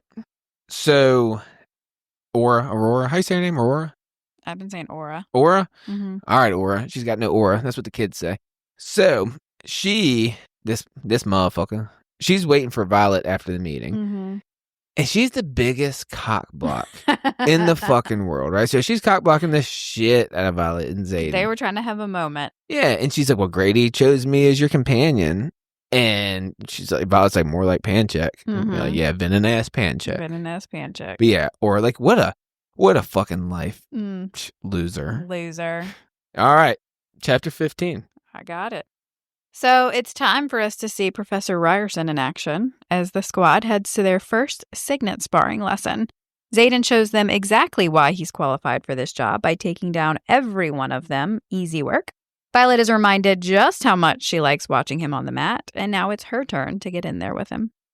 All right. Pretty quick chapter. 15 and 16. 16 is extremely quick, and we've read it before the book came out pretty much. Yeah, this was the blurb that we got. I can't remember exactly what format this came in, but this is one of the blurbs where we were trying to figure out that means they're back at Basgaiath. It seems like he's teaching, and we were making all of those predictions, and that's exactly what it is. Yeah, how fun is it to look back on all those little blurbs and the things that had come out and be like, oh, I wonder if this, and we make these theories and what it means. We had a whole bonus episode about the excerpts and blurbs and stuff that came out because it's fun. And this one's probably the farthest one into the book that we got. Yeah, and we almost always have been like, oh, well, this is like chapter 1, it's just chapter 2, whatever the case is. Not all of them are that way because there was one towards the very end of the book that we actually got as well. I don't remember what chapter it is, but there's an excerpt that we get that's actually from towards the end of the book. No, I don't remember that. Yep. So Violet got a quote right at the top of the chapter here. All right. She says, and she's talking about Xaden, he keeps his shields up so frequently, we might as well write letters again. And I'm thinking to myself, what kind of venom shit has he been up to? Yeah. It's either that, or I wonder if it's that when they do have their mind-to-mind connections open more, is that he can feel more of her power. And he's like, that scared would be... to draw, like, from her. Yeah, that would be way too tempting to be able to have a direct connection to feel how much power she's got within her. Yeah, that makes sense, but I'm thinking nefarious shit. Yeah. I'm thinking he's up there He's just definitely doing venom shit. There's no doubt about it. So they're in this area that's in an arena with wards to block out the weather, but also basically to protect against wielding. So it's kind of like a safe space. Yeah, and he explains it, and it wasn't enough of an explanation for me to understand, but I'm like, cool, I don't care that much. Yeah. Like, move on. I think it will be visually appealing as far as the show's concerned. But yeah. Yeah, and we haven't really talked about it a whole lot because it's just kind of little quick mentions here and there, but there's been constant mentions of Violet training her signet every day, and I think that that's really important because it kind of, again, just goes to show this growth and development of her power and her wielding that is not coming out of nowhere. Yeah, and yeah, right, you've mentioned before, it's unrealistic to think that it would just be like an overnight transformation, right? This would take years of honing in and training. And Violet's made note. She makes note somewhere. It might be in these chapters. I don't remember, but it's just like a cadet is never going to beat a colonel, right? You know what I mean? It's basically letting you know how long it takes to grow your signet. Yeah. Violet and Xaden are obviously extremely strong, and they're a second-year cadet and a first-year lieutenant. Right. So if they were to survive 10, 15 more years and become majors, colonels, whatever, they would be powerful as fuck. That's true. Unstoppable. So, and also, there's a mention that her and Taryn have been spending an hour a day on the ridgeline, practicing smaller, concise strikes. So obviously accurate, not full on bring the house down on people, just kill, like, boom. Being able to pick people off or pick Wyvern off. And I think that's letting you know in the future what's coming is quick, boom, concise, like just like daggers coming out of the sky, taking people out. That'd be sick. It's going to be fucking sick. So the other squad in there with them is Caroline Ashton squad, which remember was the Jack Barlow squad. Yeah. And I think his name was Lauren Yashiel is a third year in their squad. And he basically steps up and questions if Xaden is the right teacher. He's like, are you really the right teacher? You just graduated. Yeah, smart guy here. So our friend Lotan. I think it's Lauren, but I think it was an autocorrect. Okay. Yeah. Lauren. Loren, maybe. Lauren, Lotan, Yashiel, whatever your name is. You're third year. You've had plenty enough time, 2 years to be exact, that you would have been there with Xaden. You know who he is. You know you're not going to hang with him. But he's a third year now. He's, he's out there big dicking himself thinking he's somebody. And I will say, I agree there is a big difference between like someone who is good at something versus someone who is good at teaching something. That's true. So, fair, but also like, really, are you going to try to step up to Xaden? Xaden like takes him out, like barely even looks in his direction. Definitely. It's not even close. It's not a fight. It's nothing. Definitely reading his intentions. He didn't even turn around when he was behind him. Yeah. He's winking at Violet and shit. Yeah. Just like super, cocky, whatever. Yep. So then he's encouraging him to wield. So he's a metallurgist and, metal. Yeah. He manipulates metal. Whatever. Yep. And he lengthens his sword, but that doesn't work either. And Xaden's like, well, I have all of these daggers and swords strapped to me. Like, why didn't you think about manipulating those? And that's an excellent question because I wouldn't have gone there first. No, I wouldn't have either. When he pointed it out, I was like, well, yeah, fuck, that was smart. So then Riddick makes a comment, and it's one of a funny Riddick comments. And he says, I'm either in love with Xaden or terrified of him. And then Kat steps in and says, you can be both. Trust me. I read it and I was like, yeah, Jackie's gonna be pissed. Like, she's gonna make noise. Like there's every once in a while. Well, not every once in a while. Jackie's a very audible, like out loud reader. She'll read some shit and make a lot of noise, and I do too. But I read it and I was like, oh, she's going to be like talking. Uh-huh. She's going to read that and be like, I know This exactly what she said. This bitch, this fucking bitch. That's exactly what she would say. Well, it's like now she's saying she's in love with him. Like, no. Like I don't think that she's in love with Xaden. I genuinely don't. I think that it is a power thing for her. I think that she just is like it's almost like a challenge that she feels like she wants to win. But then Traeger asks if she's going to get over him at some point. And that's the thing. It's like he says it seems like a waste of time to chase someone who doesn't want you. And there are plenty of people who do. Yeah, which is like probably the best advice it seems like you could give Kat. Yeah. Because she needs that advice. Like Xaden is not touchable. He's untouchable to you unless you're going to be Venom with him, which Kat might already be Venom, having connections to Karis, I think. But if Kat were Venom, then in theory, she also knows that Xaden is Venom. I don't think she's Venom. I don't. I think there's some Venom. I don't trust any of the flyers either. Like, definitely Takaris, like, that whole situation, like, Takaris is up to no good. Yeah, like I feel like that is a given. Or they're whatever Pancheck is. What is Pancheck? Yeah. You know what I mean? Like a supporter, works for him, is feeding him information for safety, whatever that is. Well, Xaden, basically the rest of the class, just takes out the cadets one by one just to prove a point, essentially. But he tells them, I'm not just here to take you out and to beat you. I'm going to actually teach you how to beat me, essentially. But then Arik is like, you're going to teach us how to beat you? And he says, only one person is capable of taking me down one day, and it isn't you, Arik. And I really wonder, why does he think Violet is the one who's capable of taking him down? Because he would let her, or because he thinks that she's the only one powerful enough? I thought maybe it was because Berwin has already told Xaden that Violet will become the most powerful. Like, we need her because she will be more powerful than you. Yeah. And I think Xaden knows more information about maybe who Violet really is. There's not everything, but like, I think Xaden knows more that he's not telling her, and I think everything he's doing obviously is to try to keep her safe, to protect her, right? But I think he knows more than we know. Oh, for sure. Yeah, no doubt about that, because he's definitely been in conversation with Berwin at this point. Well, then Violet's turn. She steps up and she's like, don't let me hurt you. Yeah. All right, look, Violet, if you really wanted to, you could take Xaden's head off, and Xaden can't do anything to stop it. Yeah. He can't stop a lightning strike with shadows. It's just not going to happen. True. Now, he can read your intentions and move before you strike or where you strike. But I don't know. If they were to actually go back and forth right now, if you had to put your money on right now, not future, who's winning? In a Signet fight off. Yeah, I don't know. That's really tough because I feel like they're very different. And I feel like he definitely, with being able to read the intentions and just his instincts, is a better fighter, obviously. But I don't know. Violet's been training that Signet of hers, so it's entirely possible. Now, I just don't think that she could ever bring herself to actually hurt him. No, that's my point. I think that she will. And I'm sorry, fans, but I mark it now. I've paid my fucking dues on my bets. I'm ready to make more already. All right, so let's move on to the last chapter, chapter 16. All right, this one's a pretty quick one. Xaden pushes Violet to learn how to track him in the dark because he seems intent on her learning how to take him down. While all of us try to pretend we didn't hear any of that, the squad spent some downtime in Shantara. They spend most of the time discussing the gods and the temples they visited, which will, of course, all be discussed in God Mentions. Then Dane pops up to let Violet know the only way she's getting her dad's research is by trusting him to get it himself. Fuck you, Dane. Yeah. We have to. Trust him and let him get it himself. And he does it.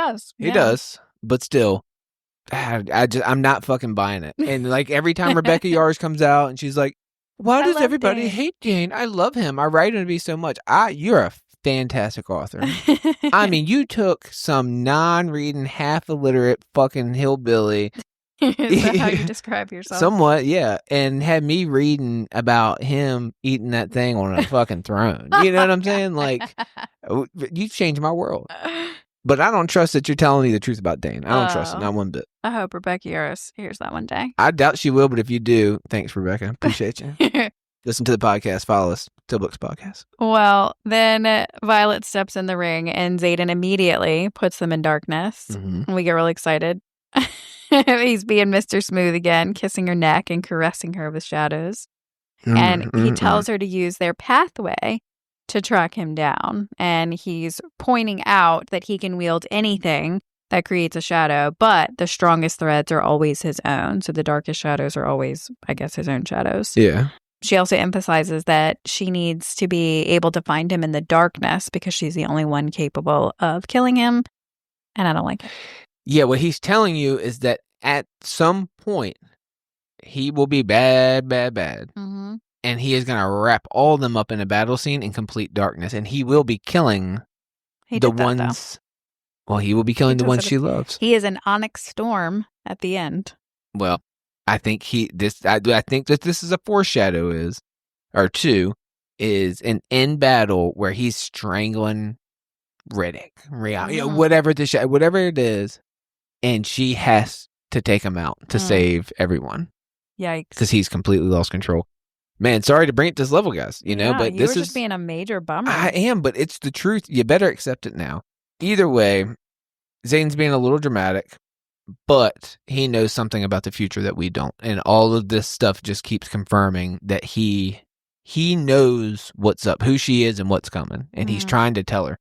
Problem is he's trying to tell her in this dumbass way instead of just being like, hey, Violet, this is what Berwyn said. Yeah, and I am curious why he's still keeping these type of secrets, especially ones that, he mentioned before. He's like, I'm not going to keep any secrets that affect your agency.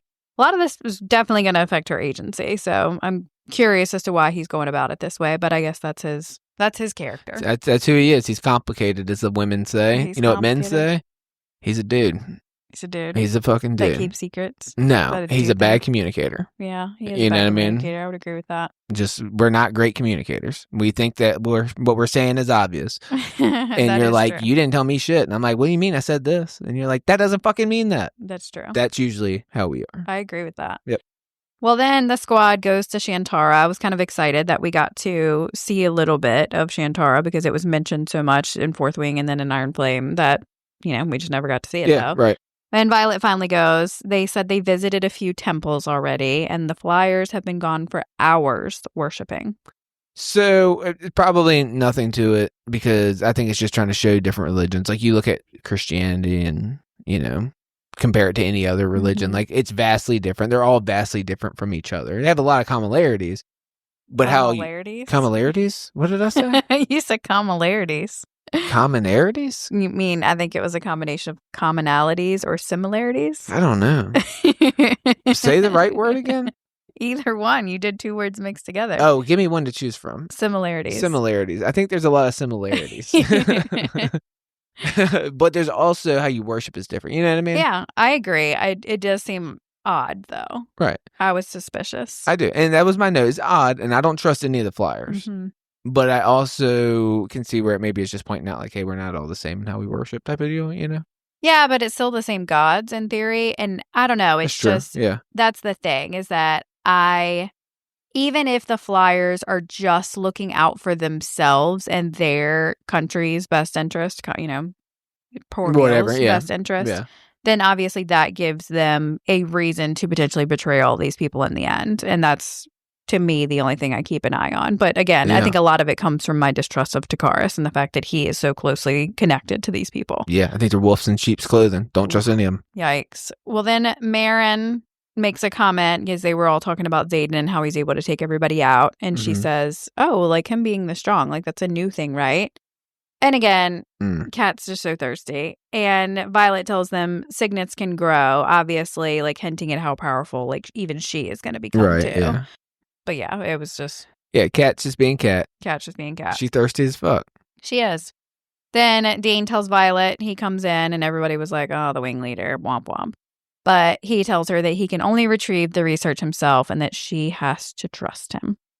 Yeah, probably the most disappointing last sentence to any chapter in the series so far. And it's, for better or worse, my fate rests in the hands of Dane Atos. Yeah, that would have been a good quote for her to put out ahead of time for like, like in the book. Holy shit. We would have thought that it was more to it than just him finding the research. Oh my God. Like, oh no. That would have been a fucking hour bonus episode of us breaking one sentence down and it would have been all over nothing. It would have. All right. Well, that was the end of all 7 chapters. We nailed it. Yep. So let's get on to questions and theories. Which apparently you were just questioning and theorying I have 3 and you have 0. I So, have 0. Okay, you read 7 chapters and you were like, don't have a single question. I'm good. Cool. I feel All right. like I asked mine along the way. I asked a lot of mine on the way. And too. I don't have any like major ones from this set of chapters. Well, I have 3. None of them are super major, but let's discuss them. So, my first one comes from chapter 10, and it's when Theophany is speaking of Violet. And what Theophany says is, I'm curious about. I'll even admit to wanting, considering all that power, not to mention being an effective leash. Okay? And Violet thinks to herself, that's weird. Jack called me that too. Like, called me a leash. So, she's saying, and this is what I took it as, Xaden is the target, but Violet's also powerful, and they can use Violet to control Xaden. Right. Like, basically telling Xaden, hey, listen, we can kill Violet whenever we want if you don't do what we want. So Xaden's doing all of this venom shit because they're using her as ransom. And do you think they're already using her as ransom? Yeah. Like throughout this whole thing is like they're... I don't know if it had been the whole time. I think all during Onyx Storm for the most part. You know, Xaden's been away a lot. He's gone for 10 days. He's back. He's gone here. We don't see a lot of him, and we know he's doing venom shit. And even when he's here, you know, there's this whole divide of him being a professor, but obviously that means that aside from her seeing him in class, she doesn't know what he's up to. Right. So I don't think it's a groundbreaking theory by any means, but I at least took this as, and I know this goes against what I'm normally saying. I get it. I have theories all over the place. But this makes it seem like Xaden is the target, not Violet, at least initially. And all Violet is necessarily to maybe like Berwin is ransom. And Theophany is saying, I'll even admit wanting you, considering all that power, you know, not to mention being an effective leash. Like Berwin wants Violet to control Xaden as a leash. Theophany was wanting her for more. So again, Xaden is the target, not Violet. I mean, that's definitely the way it makes it seem. Yeah, at least initially. I feel like they also have this mentality of, I think that to me implies that there already is a venom lightning wielder that we haven't seen yet. Okay. Because it's like, you know, we don't necessarily need her for that power per se, but we want to prevent her from being against us. Or maybe they thought Theophany was not only the counter for Lilith, but she was so powerful that and similar, I guess, in some ways, that she was a counter for Violet. Maybe for Violet just as a lightning wielding, but if, you know, that everything points to Violet Signet being way more than that. And so obviously, like, that she would not have been a counterpart for the full extent of Violet Signet, in my opinion. So, theory number 2, and this one's about the dragons. Again, not groundbreaking, just pointing them out.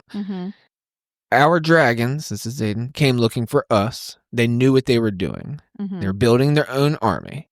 Okay, so building their own army for who? For what? You know, the venom, what is it? I take this as, again, the dragons are bad. We think this is all about fighting the evil venom, all right? But what if we don't know the whole story? The dragons are the ones controlling the narrative. So if they're hand-picking their riders, they're allowing or whatever, giving them the power of 2 signets, they're controlling the narrative and telling their eyes like these are the bad people. But everything that we keep finding out is making it seem more and more and more like the dragons are the bad guys. Okay. So what if we're just backwards in the story? We're still thinking Violet's fighting for the good guys now, and she's still not. Follow-up questions for that. Continue. So obviously it seems, as far as we know so far, primarily the ones with the rebellion relics that the dragons are choosing for this army that they're building. Because most of the rebellion parents were and so in support. They believe it's because that kind of already gives them the indication that they would be agreeable to being on that side of this battle. But there are other dragons who are not involved with that and not on board with that, because obviously in Iron Flame, only half of them decide to leave. Like some of them didn't even share the memory that Taryn shared with their riders. Like they didn't even want their riders to see it or to know about that. So do you think there is a divide amongst dragons where like Taryn, Sigale, you know, these dragons are on the bad side and there are other dragons, like, you know, the ones that stayed are the good guys? Possibly. I think that all of the dragons were probably fairly bad. At one point that had remained. Once the dens all came to the one common hatching ground. I think when there was individual dens that were in individual places on the continent, it was not that way. I think when they came to the, like, oh, well, this is the veil, this is the safe space, because everything, and they brought all the dens into one, I think the ones who came to that den are the ones that are untrustworthy. So I feel like all of these dragons are just descendants of untrustworthy dragons. Interesting. That's what I think. My final theory we've already discussed, and I don't have any new information, but it came out of these episodes, and that's the fact that Imogen is a villain. And I am basing that because she stepped in Jack's space in the cell where Jack was, and I don't know, he could have drained her. It just made it seem to me, Violet had made a mention that there was 3 feet of space between them, and Jack had lunged at her but could only eat up a foot and a half. Mm-hmm. His arms and legs are chained, right? So 4 chains individual, boom, boom, boom, boom, to a wall. But he's got some room in and out. Unless, and again, maybe Jack's just a dipshit. And maybe I'm just this smart of a guy. Maybe I'm just, as we say in the business, battle hardened. Maybe that's the case. If you got to touch me to take my fucking memories. If that's the case. If you have to put your hands on me and I'm chained to a wall, hands and feet, with room to play. Right. Do you think I am going to be at my full extent leaning forward with my forehead out and my chained up arms and legs, just no slack in my chains, just as far as I can go for you to touch my head? Or do you think I'm going to take a couple paces back and make you come get me? Yeah. Come get me. That. And again, maybe you got to touch me. You're trying to wipe my motherfucking memories. But again, we don't know that she has to touch him. We don't know that. And I think that that's the key here, is that we don't know exactly how her signet works and if she does have to touch people or not. So I think that's the difference maker. It could just be proximity, and that's why she stepped into his space, or it could just be like an intimidation thing where she's like... I tell you what, she don't get enough credit for being a badass if she don't have to touch you. If all she's got to do is get near you to wipe your memories... That's pretty serious. Don't let this motherfucker near Times Square. Yeah. Okay? There's a million people that are fucked. Don't let her near anybody. So that's a good point. I'm thinking she's got to touch you, and I'm not just some jackass who's going to stretch all my chains out, and neither's Jack. He's going to take a few steps back. He's going to be like, all right, then, come get me. Put your hands on me, because there's a chance I'm putting my hands on you. And if I put my hands on you, you're going to die, and I'm going to get out of here because I'm going to get enough power. If you touch me, you just wipe my fucking memories again anyway. True. He already knew she was going to wipe his memories. Yeah. He knew she was a mind eraser. If she had only been erasing his mind since he's been locked up in the cell, he wouldn't know she's a fucking... He wouldn't know what she was doing. His facial expressions wouldn't drop when she was like, I'm not going to do what she is. Maybe he's just intimidated by Imogen in general because she's a badass. He knows who she is and what she is. And he might have known her signet before. Like, I don't think that... Maybe, that's true. That's a good point. Her signet was super, like, as under lock and key as some other people's were. Like, I'm sure it's a classified one because it, deals with any of the mind stuff. But I think there's a possibility Jack Barlow knew what Imogen's signet was already. Okay. Well, then, even if that's not a point, Jack's not stretching them chains out. All right, then. So, Imogen's a venom. Next up, we got God mentions. And we have a lot of those because they talked about the gods a lot. They did. So, we're going to go through, and again, a lot of these, there isn't much. We're just pointing out the mentions. We're getting ready to get really ramped up in the next episode with when we start actually seeing more of the gods. Yeah, going to the Isles. But we, again, want to keep it fresh in everybody's mind and keep pointing out every time we see one so we can start to get a feel for how they worship the gods and what they, what each one, I guess, means to them. So, starting out is actually Terran, and he doesn't say a specific god. He just mentions the gods in a way that made me chuckle and, again, made me question things. So, this is Terran to Violet. If you remove that belt, I will unseat you over the river and let your meager gods sort you out. Mm-hmm. Which means that Terran ain't worried about the gods. No, and I feel like he's made a mention of them being meager gods before. Yeah. So, that either comes off as Terran doesn't believe in your gods, but you wouldn't. He's a dragon. You're a human. Why would he? Mm-hmm. Or he knows that your gods are somebody and they're real, and he's like, they ain't shit to me either. I'm a dragon. Mm-hmm. Yeah, and it's when I am paying attention to these, like these next couple, again, I'm curious about the situation in which they are thinking or praying to certain gods. Yeah. So while they're in the tornado, Violet says, "Oh, Malik, I'm not ready to meet you." Makes sense. Mm-hmm. She's worried they're about to die. Yeah. Like that, no questions there.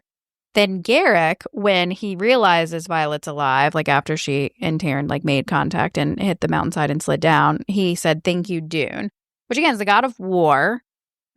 Maybe just the one that Garrick, seems to have more of an affinity towards. Right. But you have Violet in the same chapter in pretty much the same area, saying, "Holy Dune, she wielded lightning." Mhm. That sounds a whole lot like, "Oh, Malik, I'm not ready to meet you." Like, I don't know, like, holy shit, oh shit, like, yeah.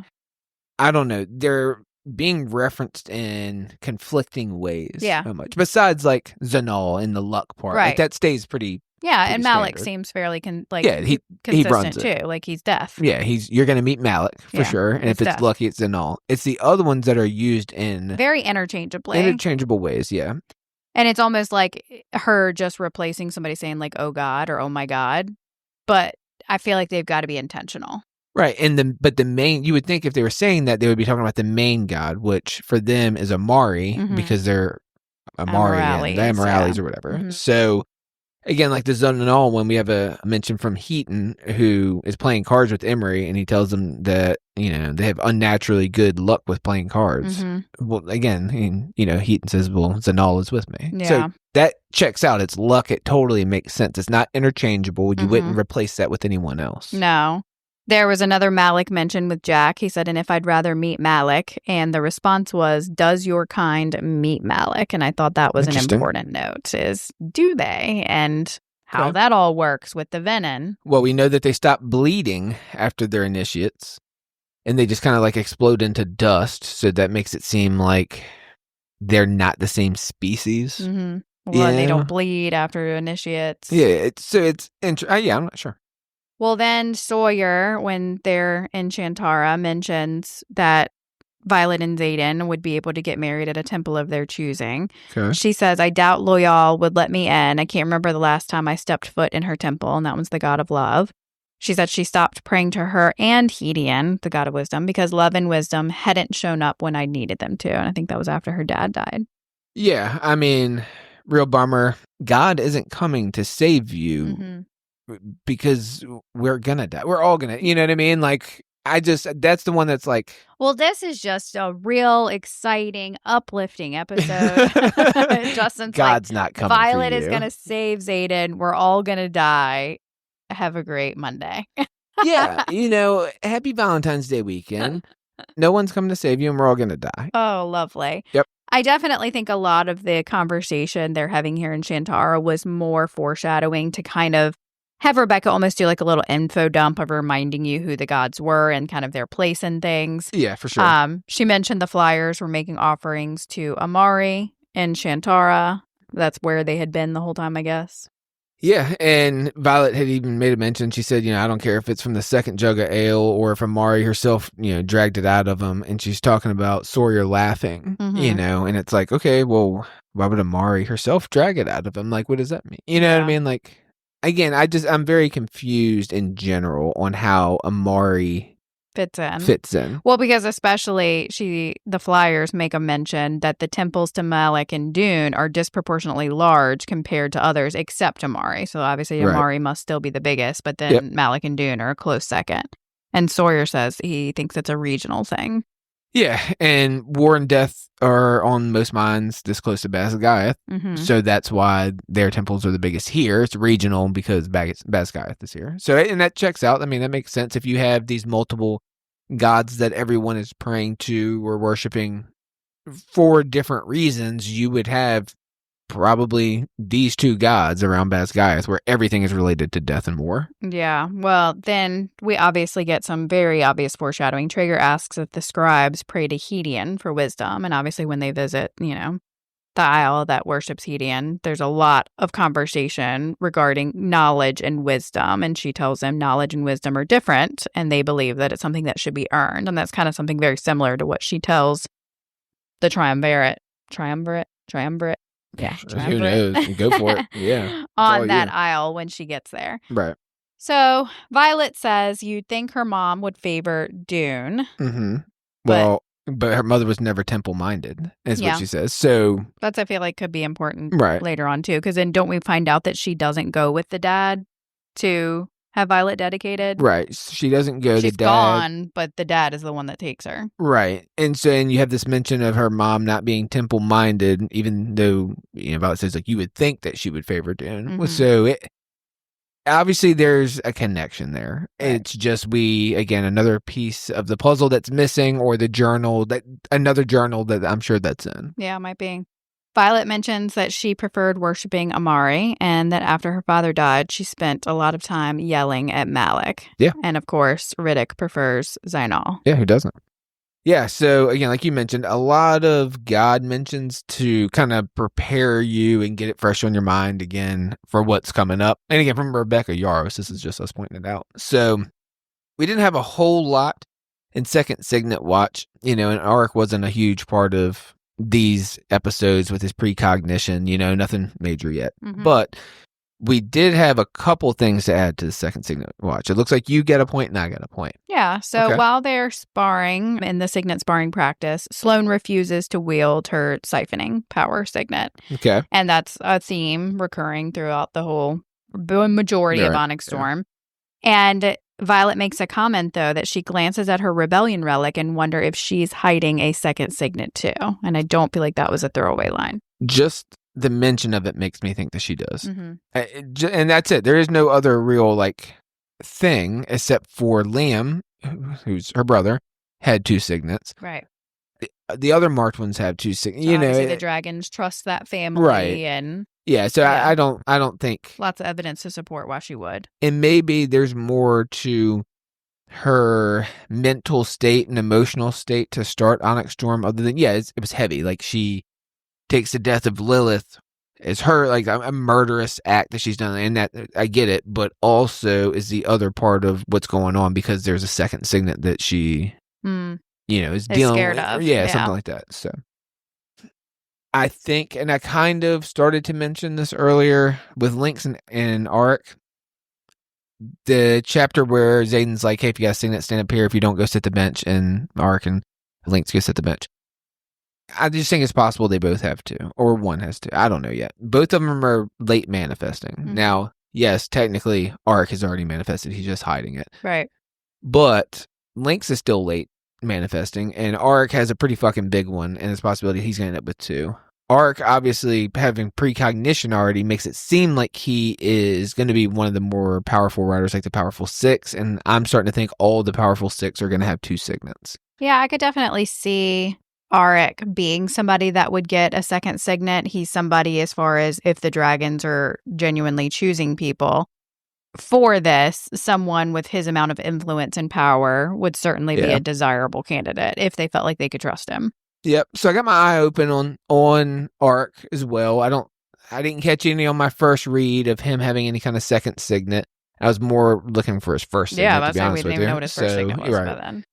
Lynx is kind of a wild card just because, we know he's going to be a shadow wielder, but if he's going to truly be anybody, which we don't know if he is, if he's going to be, and if he is the counter for Zayden, which is very hard to believe. Hard to believe. I would think there's a chance he could potentially have a second signet. Unlikely, but I think there's a possibility. So I'm keeping my eyes on both. All right. It's Geography with Justin. Geography with Justin. All right. Let's go for a ride. Actually, let's go for a ride, bitch. So I covered the Venom controlled area earlier in the actual episode where it came up on the map, and it was basically all of Poor Meal and the Barrens, all right, during Battle Brief. So I'm not going to re-go over all that stuff. We already covered it.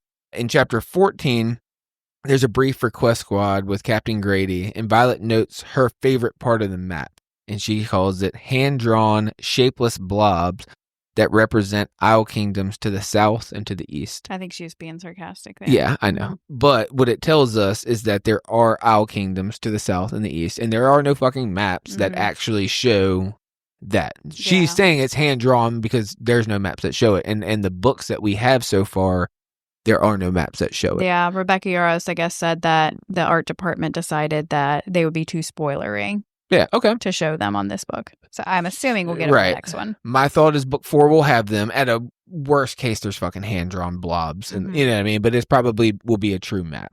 So pointing that out because there is no maps with actual Isle Kingdoms in it. Violet speaks about wanting to go south to Deverelli. So we obviously know that Deverelli is one of the southern Isle Kingdoms. Again, curious to the size of it in comparison to the other isles. I'm guessing bigger. I'm guessing bigger also. It's seen, big trade route. So I think all of these isles are bigger than I was expecting them to be, though. And I'm curious because I initially pictured small, and I was like, but why? Like the mass of the continent, and then we have isle kingdoms. They would be sizable, yeah. Ireland, Scotland. Yeah, it would be large. Not picturing them that way. I wasn't picturing either. them like deserted, tiny little islands, right, with like one town. Bohemian small islands, right? Which is just not the case. Grady obviously says that the squad needs to go north to the Emerald Sea and explore the Isle Kingdoms there. So we have Isle Kingdoms to the south and the east that are hand-drawn on a map, but no mention of anything to the north other than the Emerald Sea is there. But Grady thinks that there's going to be things to explore in the sea, like there's other isles in the sea. And they tell him, like, nobody's ever come back from the sea. Like, why does he believe that there's Isle Kingdoms to the north? It's not even hand-drawn on the map. Well, and it's just like really shows how narrow their worldview is, because like when you really think about it, all of these people are like, this is the continent, which they don't even know the name of appropriately, no, it's apparently. The continent. And they're know of vaguely these Isle Kingdoms, but they don't know about all of them specifically, don't have a lot of information, don't even have maps of them. Obviously, there's probably other continents and it's world here. And we just have this narrow worldview. And I'm like, is Rebecca doing this because it's just like easier to keep it this narrow? But a lot of fantasy books do that, where they only mention obviously a small, subset of whatever world this exists in. Right. And at the end of the day, it's a fantasy book, right? We could be on the smallest little island. This continent could be the smallest island of something, you know what I mean? Something it could just major be nothing. Later, yeah. I don't think we're going to get outside of this like area that we have. But yeah, it just kind of goes to show you like how narrow their worldview is. What I think is there are kingdoms beyond the Emerald Sea, and the reason nobody comes back is because those kingdoms are like something that is so vastly different from what they have here or whatever. You know what I mean? Like, I don't know, fucking electricity or something. They'd be like, holy shit, electricity. I don't know. Other than that, that's the only places. Again, we're going to have a lot more geography next week, but that's what we got this week. Next, who's that with Jack? Yeah. So again, this is the section where if you were reading and you didn't have a clue who somebody was, I am keeping track of that. Yep. So 2 mentions of Emery and Heaton. So they are both on Jack guard duty. And this is the only time that they're mentioned in Onyx Storm. But I remember, obviously, hearing them, very familiar with their names, but kind of needed a little bit of a refresher on who they were. Okay. Well, they were both cadets that were in the same year as Zayden. So they came up right in 4th Wing as a part of Violet's squad, but as 3rd years. And Emery is an air wielder, and he seems to always be with Heaton. And he went to Erasure with them. They're always together. Yeah, they're always together. Emery and Heaton. Went to Erasure when they went to Erasure, obviously. And he mentions at one point being freaked out by scribes, which I think is funny. That's fair. He tries to avoid being on archives duty. Heaton, very similar, goes by the pronouns they, them, described a lot of times as having flames, like shaved into their hair, being various colors. Mm-hmm. And again, same year as Aiden, so now a lieutenant, also went to Erasure with them. Also was a mention when there was this fight while they were in Erasure where the Venom took Pavis.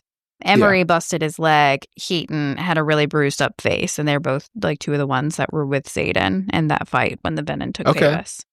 Potential for Venom?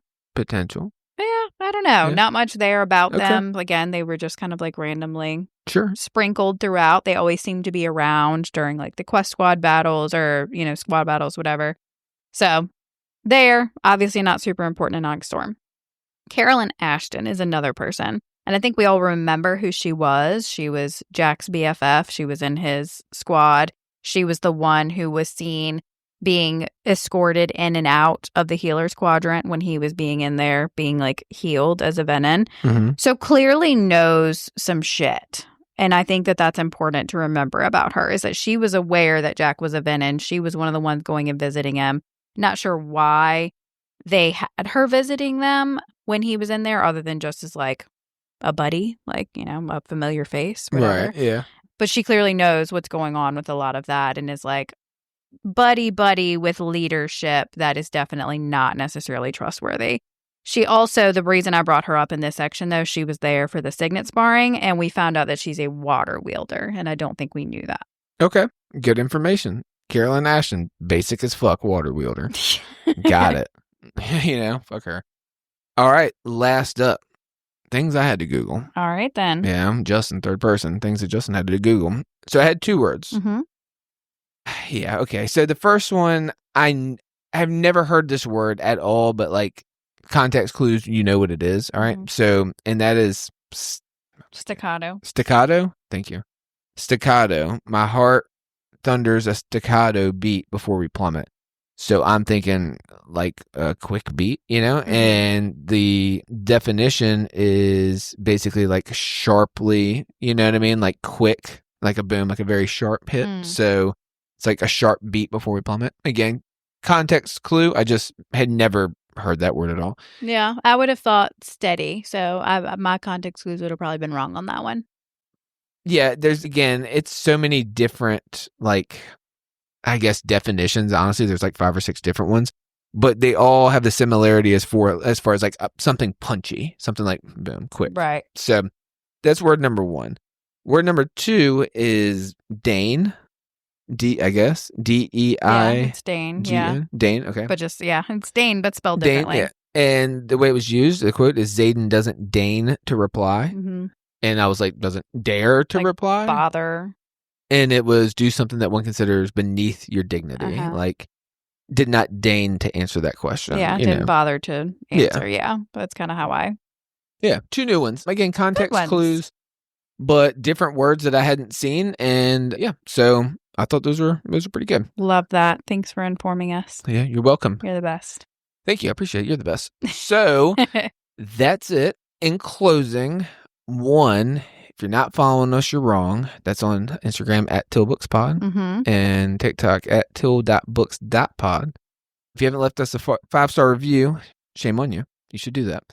And if you'd like to continue listening to us, you should do that too, because we put out episodes every Monday. And next week, we're going to be covering chapters 17 through 21. Yep. So not quite as many chapters next week, but it is time to get the Quest Squad started. And it's going to be fun. That's a fun set of chapters for sure. Absolutely. So other than that, I hope you guys enjoyed the episode. Let us know. Send us a message. Hit us up on social media. Let us know what you think. Yep. You guys enjoy your week, and we will see you next time. See you next Monday.